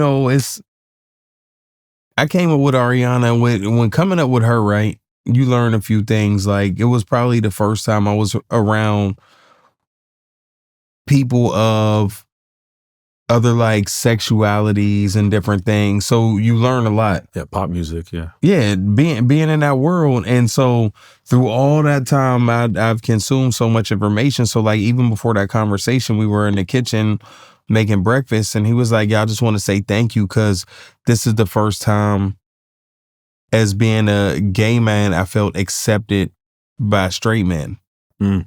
And I was like, yo, that's such an important conversation because it's such a divide in that world, especially in the African-American community. Right. So then we were having a conversation there even about how he felt. I'm like, bro, don't feel lesser than. Like, stand on how you feel, but just don't let nobody see you sweat. Like, don't let It's them. an important note. I saw you. Yeah, you said that. That was, yeah. Yeah, I think that's so important. And I think even with my friends, I try to teach them as much as I can, but it's tough when people aren't around that world or understand it. Yeah. So it's very constricted to or confined to what they know, and it's not. You've seen the world. Yeah, a lot of people, no, I'm street and I'm standing on being street. I ain't doing. I'm like, nah, man, it's a big world and you need to learn everything going on versus, like, I love that gap is closing. What do you think that show revealed about the music industry that people didn't know before? For me, I think the show was great. I think it was good for people seeing how people work in a studio for the most part. Yeah. But I really would have loved for it to show that who people were on a come up. I think the come up is really the key when it comes to doing a show. So you can see people who are hungry for it. Not a bunch of people who are already made it, don't have, like, you're not telling the story. Yeah, you're not telling the story. Like, the story is, hey, guess what? I don't know what I'm gonna eat tonight. That's the real story. Right. That everybody's going through. Everybody's not rich and turned up and work with Justin Bieber and work with all. Nah, like, what's the real story? Let's get to the real story. Yeah. That was, I think, like, my issue with that show, if I'm being honest, is like just being in the business. I know it's not like that. Kind of like, so it's a lot of it just, it's reality-fied is how I looked at it, right? And I'm like, it's just, you got these incredible songwriters all in one room, but then you gave it the, like, reality show kind of spin. I'm like, I just have a hard time connecting with that kind of format. Not the people. Yeah. And the songs, like the Happy Birthday record's fire. Yep. But I'm like, just the format of it, it was just like, man, this could be, and maybe that's just me putting on my film, my producer has, like, it could be way deeper. I think it got to be deeper. I think you got to ask people to who, what, when, where, and why. Right. And I think that's what's going to make it the real. And I think you got to ask somebody, what are you going through? I don't think that was a real question. I think Trey answered the question when he said he was driving Uber and everything else. But in reality, like, it's so much more going on with it. And it's tough because I know everybody on the show and I know what people are going through. Right. For the top layer. Right. And I'm like, this is what we should be talking about. Because the music industry is very starved when it comes to creatives. So nobody's making a bunch of money. Like, I know I can see people with 5 cars. I'm like, those cars are going back. Those cars are going back to the dealership. Because there's no way anybody's making enough money to drive 5 cars. It's not happening. Especially as songwriters. No way. Yeah.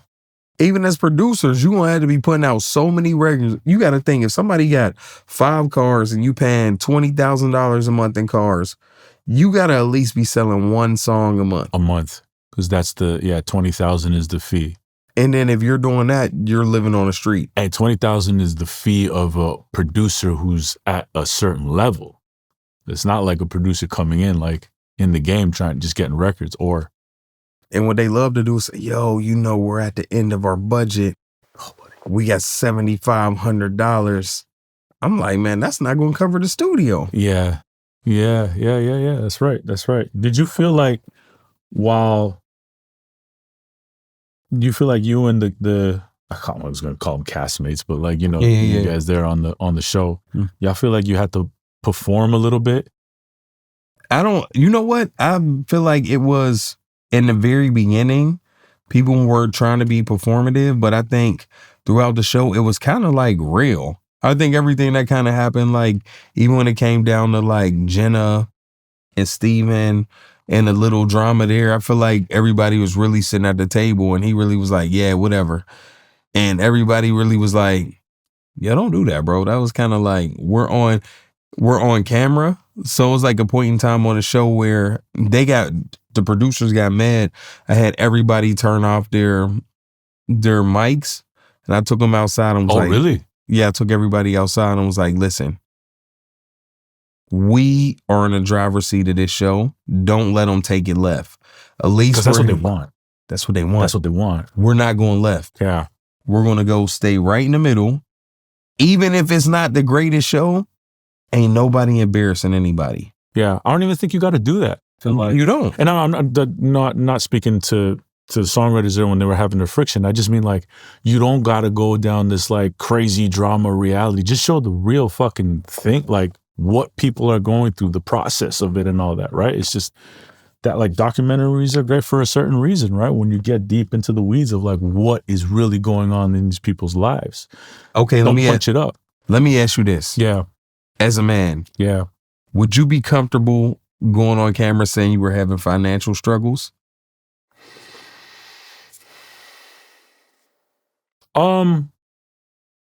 Do I know that these cameras are on? Is it like an interview? No, you know the cameras are rolling. You mic'd up. You know what? To be honest with you, I don't think I would have much of an issue with it because I believe in myself. And I know like I might be down now, but I'll be back up again. But a lot of people have that struggle. So it's like it's like asking, putting a woman on camera and saying, hey, are you happy and successful in your relationship? Yeah. They're not going to want to say no. Right. No, I love my man. No, you know your man cheating, it's okay, but no, I'm happy. We're great. And I think it's the same thing when it comes to finances with men. So I feel like when you getting on camera and you expecting somebody to be real, it's tough if you're not saying, okay, you don't know that camera's there. Yeah. Like, because I know a lot of people are struggling financially. Everybody in the world is. Yeah. January was the #1 month of layoffs since 2009 when, what is it, the recession or depression or whatever it is. The recession started. in January 2009, yeah, with the housing bubble. This January was the #1 month of layoffs since then.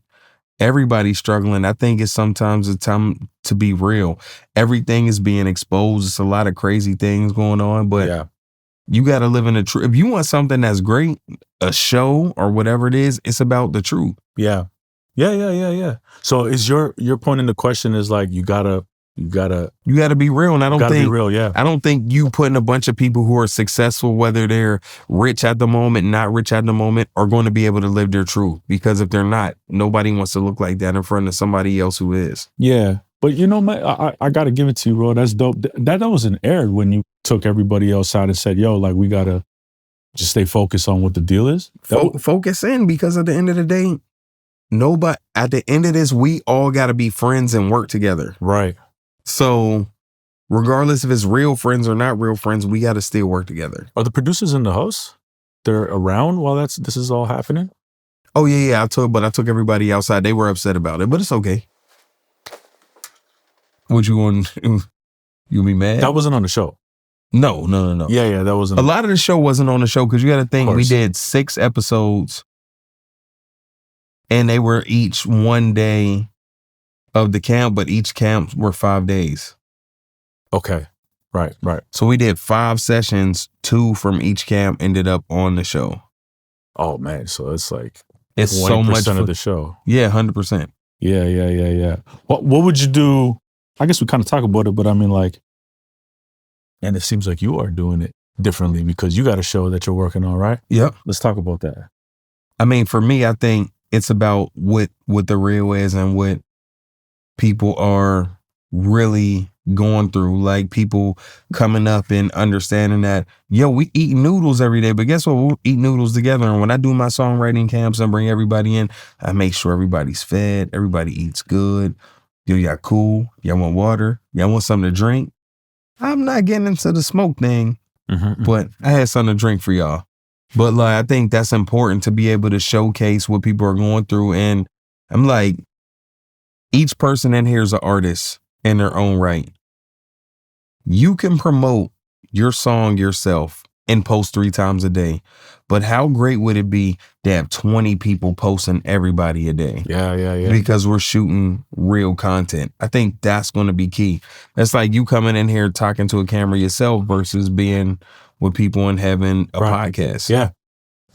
But that's also kind of like from like the influencer world as well. They're all living in one house and they're all supporting each other, posting content, working with each other. And like, that's how they all kind of came up, right? Yeah. Forget the name of the host, the influencer host over here that was like on Vine Street or something like that. Yeah, Vine Street. Vine Street was it. Yeah. It was that shit was going crazy. the Vine. Yeah, it was. Yeah.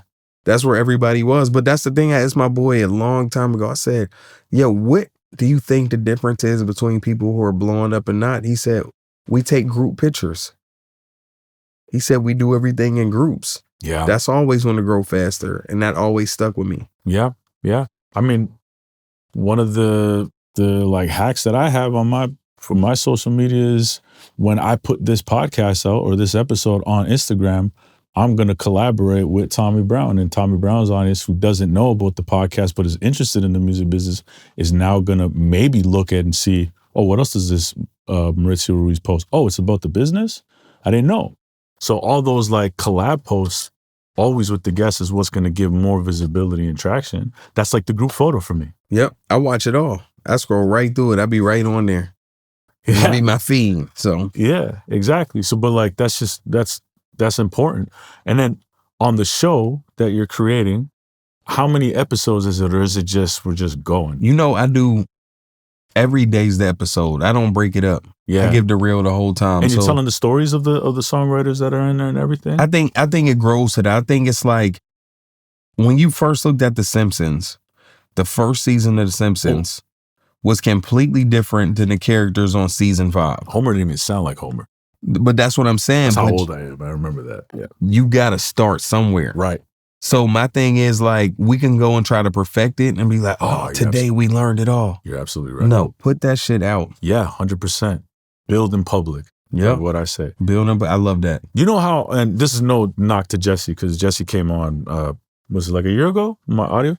Bro, before him, you know how terrible my audio was? And like the irony of having a music business podcast, I couldn't figure out the fucking audio. And I see the comments, like called it. I was like, damn, I know. It's audio. But I'm like, I'm just building in public. I'm just going to keep putting it up because I'm going to bank on having great conversations. Yep. Right. And so, but that's just, we get better. We refine it. This setup right here, this is like only like a month old, to be honest with you. It's working. Yeah, something's working, right? So I'm excited to see what you do. Is it the artists or the writers and the producers that are coming in? Are they only people that are assigned to you, or are you bringing anything? No, I bring extra people in. I bring them out. So today, before I left, I played a bunch of, I said, you know what? Everybody guess the theme song.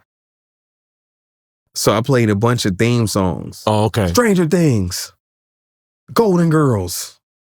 So I said, guess what? Today, everybody's going in and let's do a theme song that's 30 seconds to a minute long. And that's today's challenge. Okay. So I'm like, make it for the show. Right. So go ahead. Then I go back and we're going to listen and see who made the theme song for the show. Oh, that's what's up. Yeah. Shit, I want to go back and see that. That's what listen to this. So I'm telling you, and then we got the. Yo, can I pull up or what? Yeah, let me go ahead. I'll pull up. It's so good. So I mean, I just want to go and empower. Listen. I always say, I'm not here forever. In 200 years, nobody will remember me. Nope. They gonna barely remember Michael Jackson. Respectfully, yeah. Yeah, like Michael Jordan's not making it. Yo, Michael Jordan isn't the GOAT to some people, to this generation. And we talking about 200 years from now. Right. So it's like at the end of the day, I'm like, let me give y'all as much game as I can that y'all could pass along. 100%. And that be that. 100%. Yeah, that's how I feel about this podcast. Like, I got a lot of information. I've never had a problem with telling people, about the information. It's on you to execute it, but I'll give you the game. Yeah. And I'll tell you exactly how I ran the play. Doesn't necessarily mean that's how you have to run the play, but here's the information. You can do with it what you will. Yeah. But ultimately, I have a lot of this info. So let me just pass it down and give it to other folks who are trying to figure out their way in this business, right? Mm-hmm. Whether it's publishing, whether it's an artist perspective or the manager perspective, let's talk about it all. Because in this business, there isn't a whole lot of that. So if there's someone like yourself who's done it at the highest level, who is one of 5, who has accomplished certain things in their life in this music business, and you can give that information to a group of individuals and other people are at home watching this, like, what's better than that? I mean, think about it. Instagram was started as a photography app. Right. Now it's the #1 news source in the world. Crazy. You never know. Unless TikTok's beating it, but I don't know. It's not. It's not for news. Yeah, it's not. It's not. That's crazy. You know, it's funny. In Canada, they actually banned that. What? On Instagram, you can't get any news on Instagram. That's crazy. It's wild. That's wild. Yeah. Because it's coming fast. Like, what did 50 Cent say? He's not saying it on TikTok. Right. Yeah. He's saying it on Instagram. He says it on Instagram all the time. Oh, man. Jesus. When is that show coming up? I don't know what we're going to do. Right now we're in edits and you know what? I think everybody was nervous and I started showing one episode a day and everybody's like, now it's like, now they're trying to make their own side stories. I'm like, nah, just be you. What do you mean everybody was nervous? So, like, because I had cameras in there and they're like, well, I need to see how I look. And when they seen the edits, they were like, oh my God, it's family. Like, it's like family dinner. Like, it's like everybody's in there. We're having a good time supporting each other. Even when there's conflict. It's funny was what I loved about it was it would be a conflict. And then at the end, when we play all the songs, everybody's together and supporting each other. Like, everybody's like, all right, well, shit, that song was good. Like, it's not like, yo, I hate her. Like, no, that song was good. You know, you did your thing. So it's really good. So yeah. And you would even put it out on YouTube. You're not looking for a partner? Not yet. I think YouTube is going to be the best place. I think YouTube, you can control it. It doesn't have to go too crazy. Like, but we'll see. Yeah. You got any hits out of there, you feel? You know what? I think a hit is kind of like what you make it. Like, I feel like if somebody watches the show and they're like, I fell in love with this moment. Yeah. Not just a song. So I feel like we're going to upload the songs with each episode. So if there's 3 songs per episode that they're doing, let's just upload them one at a time. If something starts growing, then we get behind it. Yeah. Or we go get a partner. Yeah. It's crazy because like before TikTok, you know, I feel like the music industry had a better, it was never perfect, but like you had a better idea of like this is like, you know, Thank You Next. Like, you know, when you heard that record, like, this is out of here. No, Wendy knows out of here. She knew. I didn't know. Right. Okay. So I was like, yo, we have better records than this. Oh, shit. That shit came out and I got the call. Wendy called me on like Saturday night, Sunday. Hey, Tommy, the numbers are really looking good. I think we may have a number one. I was like, a number one what? Hot 100. I said, there's no way. Debut without a full week. Right. It was released on a Saturday. Oh, word. So it wasn't even a Friday. Oh, wow. Or a Thursday night. Right. What's that like when you're getting a debut at number one? Man, I'm telling you, every number one I had was a debut. What? Oh my goodness. Every number one I had was debut. And so you have 4 of those? 3 or 4. It may be 4. I think 3. Yeah. I know I have a few number 2s. 1 number 3. You don't even know how many of these. Man, I don't pay attention to that. I'm just happy that I'm being like, my thing is I'm happy I'm around the people that I love, that I've known for forever. Like, I always judge people based on if they always have new friends. I'm like, how you always hanging with new people? I be like, they see me like, oh, here come Tommy with Absol again. Hey, guess what? We gonna pull up tomorrow too. Yeah. And what was Homeboy's name out there in front of the Whole Foods? I was so confused. Oh yeah, I don't know. I was like, I was so he confused, came over. man. I heard him say, "Yeah, meet me in front of the." I said, "Oh, I guess he's going up with us." Yeah. Oh wait, that's because it's for context. Like, I was like, when I'm meeting you downstairs at the studio, I'm like, meet in front of this location, and I pull up. Now I'm not profiling, and I'm not judging. I was profiling, but exactly. But I'm like, something here is not connect because there was a dude with like pajamas on, like plaid pajamas, maybe 65, and I saw that. He's like, oh, Tommy's like, oh, we're all together. There's a white dude, gray hair, and I was like, oh, I guess you guys are together. You don't want to know what I think. What did you think that was? I mean, every day I watch Chris Hansen. Chris Hansen? He once had a show called To Catch a Predator. He had another show called Takedown. Oh. So he'd be like, yeah, meet us over here. We're going to come get you. Oh, that's... It was like, yeah, come on up. Yeah. What are you doing here? I was like, yo, who is this dude, bro? I was like, I'm not 16, bro. No, yo, I'm not like, bro. Are we doing this? So we're not doing a podcast? Like, I was like, oh, I'm coming up with y'all. No, you're not. that's what I was saying. I was like, he's like coming up with you. I was like, you are? And at this time we established he's not with us. And he doubled down. So he'd be like, no, I'm rolling with y'all. I'm like, no, the fuck you aren't. I don't know who the hell you are. Yo, and he's like, I'm not. I'm like, no. He's like, is your name Ernest or whatever? I'm like, do I look like I'm Ernest? Do I look like I was like, maybe that's his real name. I was like, I don't know. I was like, Predator's getting the real name right now. I was like, yo, this is crazy. No, I was so confused in that situation. Everybody's so mad. That's all I watch all day at the studio. It was like, what are you doing here? What was your intentions? Oh, I was coming over here to tell her that she shouldn't do things like this. Right. You drove an hour and a half. I was like, yo. Oh, man. Yeah, I don't got the stomach for that shit, bro. I'm like, oh, I got better things to do. Me personally, that's all. No, I'll be on that shit. I'll be making beats and I turn right over like, no way he came on. See, but you're productive, though, with it. ADHD. Man, when you, this is a dope conversation, man. I appreciate you coming and doing this. I know you got to go back to the studio, but I did want to really just talk about you in this K-pop world, man, and how deep your connections are in that world. How does that industry even work, man? This is a very general question. I think the industry in Korea works very much like Motown. Okay. For those who don't know what that means. So Motown was pretty much based on artist development, dancing, smiling, singing, like everything A1.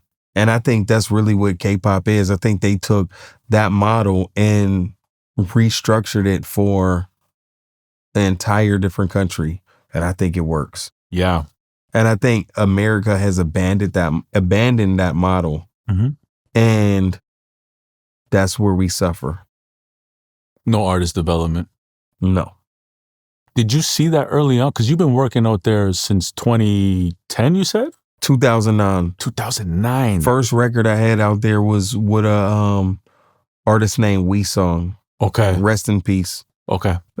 He took his life, but he was like the usher of Korea at the moment. Okay. And that was like the first record I had out there. And then I think 2017, 2018, I did a record with Blackpink. You didn't know who they were? No. 2021? 18. I think 2018, 2019. Right. I did a record with them. What was that like? I went to Korea. Shout out to Scooter Braun. Shout out to Scooter. For putting that together. Yeah. He said, Tommy, I'm going to have you go meet with Teddy, which is one of the greatest producers in Korea history. Okay. And it was just like, I flew and I remember I was landing in Korea like, yo, I'm in the middle of the world with nobody with me. First time there? First time. Where were you at? I wasn't there. and I was just like, this is crazy. I got off the plane, went to the studio. He said, like, what girls do you want to couple part? I said, I don't know the girls. And he said, oh, okay. I will go to dinner. We went to dinner, took a picture, because one of them had a camera. They just got a new camera. I think it was Rosie. Took a picture, and they airdropped me the picture, and I posted it. And I remember being asleep, and I woke up. I was like, why is my phone so hot? 60,000 more followers. Wow. From one picture. From one post. I was like, yo, and they were like, the girls aren't really used to, they don't really put out pictures that aren't professional. This was more like a candid. Did you get any shit for that? No, they gave it to me. They was like, yo, you went viral. It's like, you went crazy. Yeah. And then we went to the arcade the next day and we took more pictures. Then I edited Ariana one of the pictures because she was supposed to be on the song, but it didn't end up happening. Okay. And Selena Gomez ended up being on the song. Ice Cream? Yep. Yeah. That was the record you were working on? Yep. And that was their like biggest American debut. Is that because they were, in that song they're speaking both languages, right?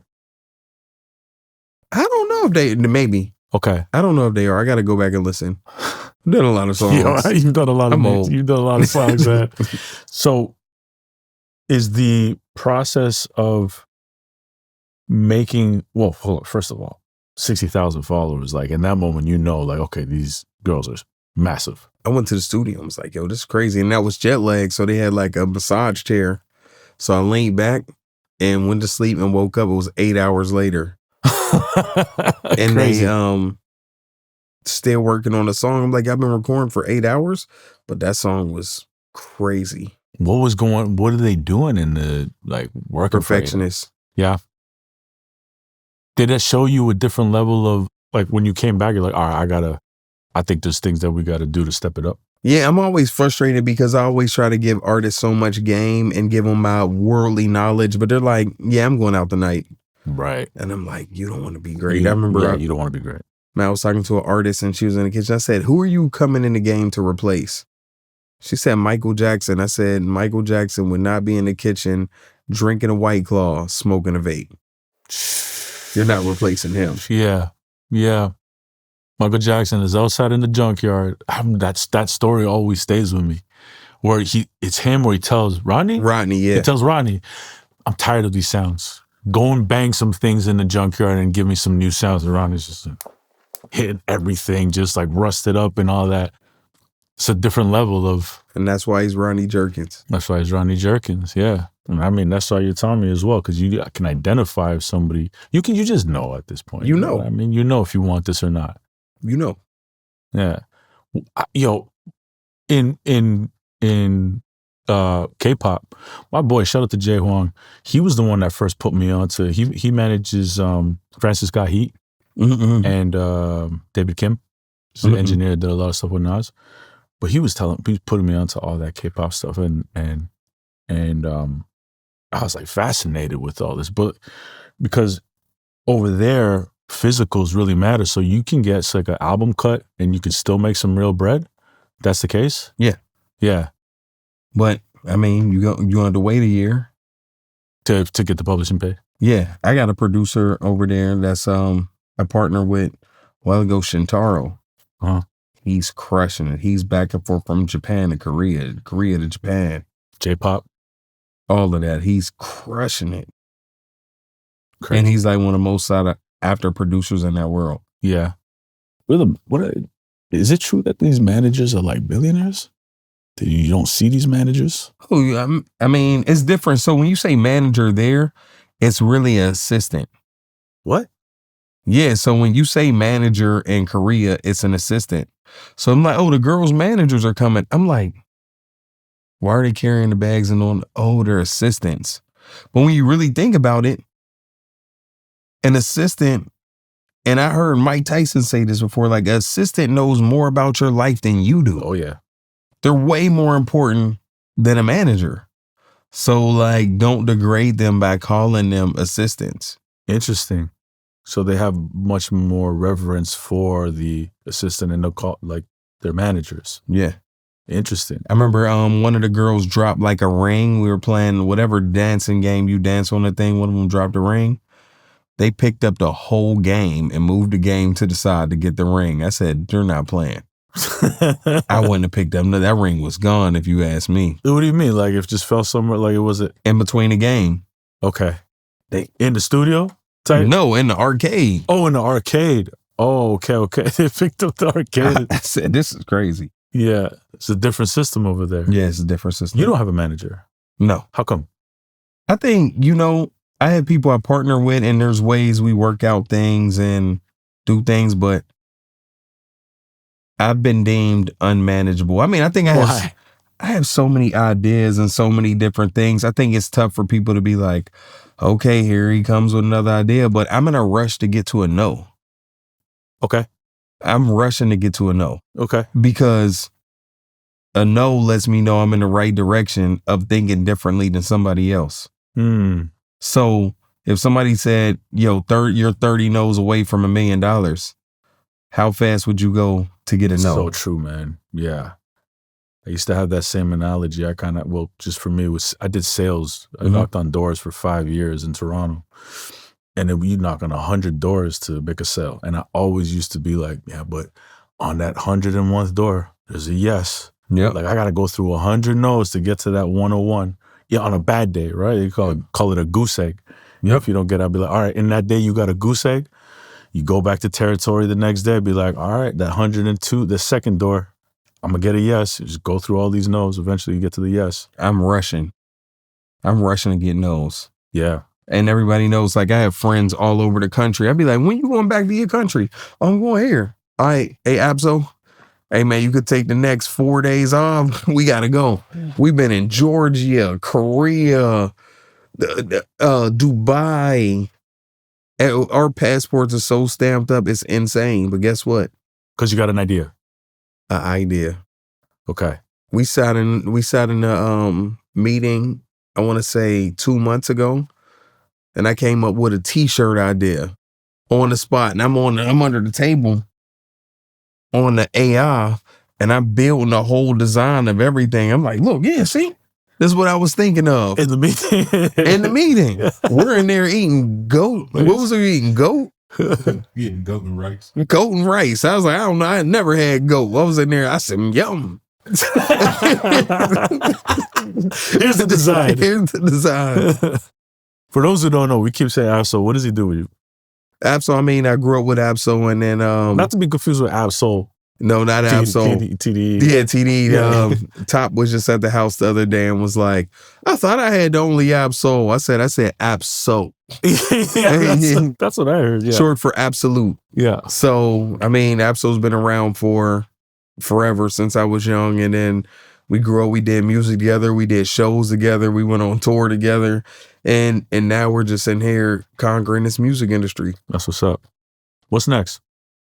You saying conquering this music industry because you've already done so much.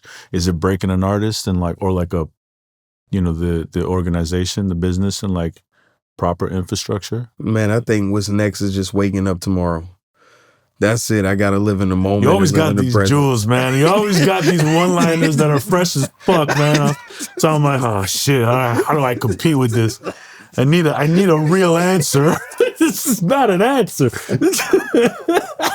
You know, my mom I'm so used to this shit. Be like, yo, bros, like, let's be serious for a sec. You know what I mean? Like, my mom was like, you always be on some bullshit. No, but I think that's true. I think like, you're right. Waking up tomorrow is the best thing because you could plan.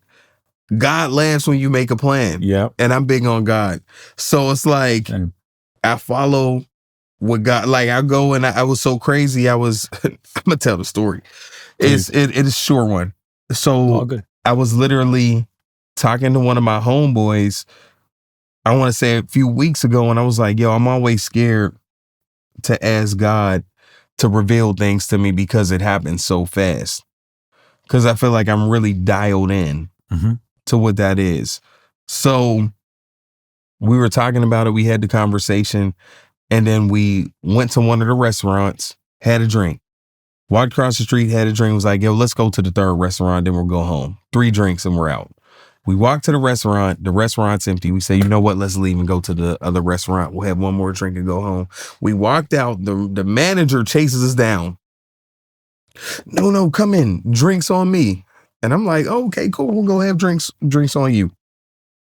He's the homeboy, so we'll do that. Then we get into the restaurant.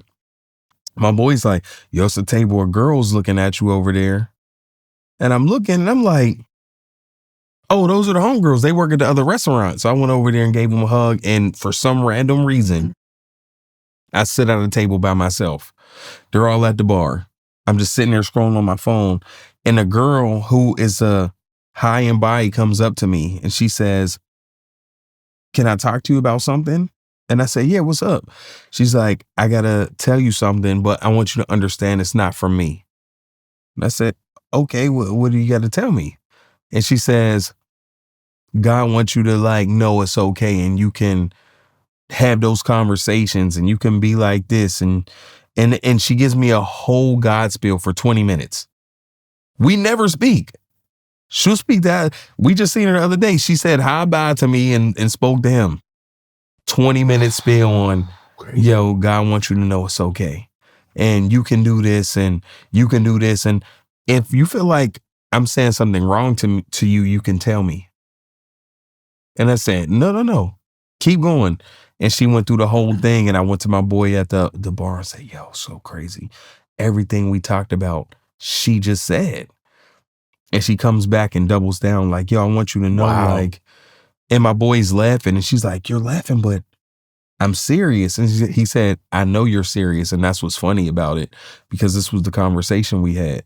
And for me, that was my make sure I'm tapping in with God and make sure that I keep that first in all things, because she was just like, yo, God just wants to strengthen the relationship between you two. So just do that. And I told her sister, I'm like, man, your sister came up. She said, that means my sister really likes you, like not as in a relationship, as a friend. Yeah. And she said she's very, very intuitive with that world. She's always been like that since she was little. And I took that and was like, you know what? Let me go re-dive back into my relationship with God. Mm-hmm. And I'm very, very firm on that relationship. Yeah. That's what's up, man. Wow, what a story. Wow. And this happened in real time. I couldn't tell you. I was messed up for like 3 days. And absolutely. I was like, yo, bro, I'm still trying to figure out what she meant by everything she said. It's like, yo, just follow it. Just deepen the relationship with God. Yep. Yeah, I've been going through that journey, man. Thankfully, I got a woman in my life who is a firm believer in God, and she's brought me much closer to God than I've been in a long time. I was baptized, born and raised Catholic, but at a certain point in my life. And it's crazy because that time in my life where I distanced myself from God, things got crazy. It's like that, bro. Like chaotic for years.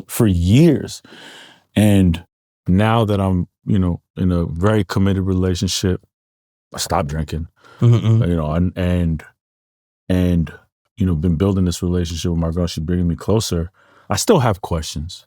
I'll always have questions about God, but like things are a lot more settled in terms of my personal life. Absolutely, more in order. It feels 100%. I love that. We were in Georgia, and our friend his dad is the prime minister of Georgia, next to Russia. It's it's the craziest thing. Like my man Bieber, and he's an artist and really great friend of ours. And we were in there. I remember I was on the phone. I was like, yo, let me call you back.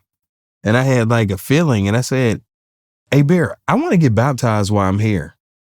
And all my boys like, yo, let's all get baptized together. And we went to some church on the top of some mountain in Georgia and got baptized. And it was funny. I told my one homeboy, I said, I guarantee there's never been any black people in this church. But they baptized us. They gave us all chains from Italy, like gold and diamond chains from Italy. And then they're like, yo, I'm your godfather. Anything you need. They call us on all the holidays. Really? And everything. And he makes sure we're up on it. And it's a real like love, genuine relationship. They got all the money in the world. We never asked them for nothing, but it's like they just want to spend time, and we'd speak about it. And he's very like, oh, y'all going out to the club? Okay, I can't go because there's women there. I'm gonna be with my wife and kids. But he stands on it, and I respect that so much. And it, helps shape me to be a better person. Yeah, and you gotta respect that as well, man. Like when somebody can be their own person, especially in this business. Yep. You gotta respect that, because first of all, just like having the wherewithal to know that like, yo, this is another human being. Yep. That might have a different idea of how you want to live your life, but just because they are doing it this way doesn't make them wrong, doesn't mean that they're not like, on this path that I'm on. I think hard work is a non-negotiable, but I mean, like, how you live your life is how you live your life. I always say what's hot and what's cold. What's tall and what's short? Yeah. Like, what's tall to you? Right. Yeah. Like, Wembe is taller than me. So how tall is? Right. It's like climbing Mount Everest, right? Yeah, no, I'm saying like, look, if you say something like, what's tall to you? And somebody says 6'7" is tall to me. But to somebody who's 3 feet, 5 feet is tall to them. Mm-hmm. Mm-hmm. So it's all about the balance of understanding everybody's perspective. Like, what's hot? Somebody be like, oh, boiling water's hot, but lava's hot to somebody else. True. And what's cold? This is cold, or freezing's cold. So I learned when I studied the Hermetic principles is there's 7 Hermetic principles. Okay. So it's studying those. I understood that the viewpoint of different things that people may have, like cold, hot, tall, short, True. fast, slow, Yeah. mentalism, Yeah. and different things to be like, oh, okay, cool. I may not think like them, but they're not wrong in what they think. Sure. Like somebody yeah. be like, only hurt one person. Somebody may be like, oh, I hurt 30 people. I'm not worried, but it's all in the balance of the way life is. Yeah, absolutely. I agree. It's like the saying, whether you think you can or you can't, you're right. 100%. Perspective is everything. Yeah. And I don't ever be judging people on their perspective. Matter of fact, I think one of the most important things that somebody can have is empathy, because it doesn't mean that you agree with the person. I empathize with a lot of people that I don't agree with, Mm-hmm. but ultimately I can understand the perspective. Yeah, I agree. And that's basically what it comes down to, right? Because your perspective might be different from mine, but hey, you're right. And so am I. 100%. Coming from different places. You read a lot? I've read, man, over the pandemic, I probably read like 40 books. I used to ask this, and I'm going to ask you here, what is 3 books that you recommend? Doesn't have to be the music business, but like, what is a few books that you fuck with that you think is worth reading? One that everybody doesn't agree with is a book called Outwitting the Devil.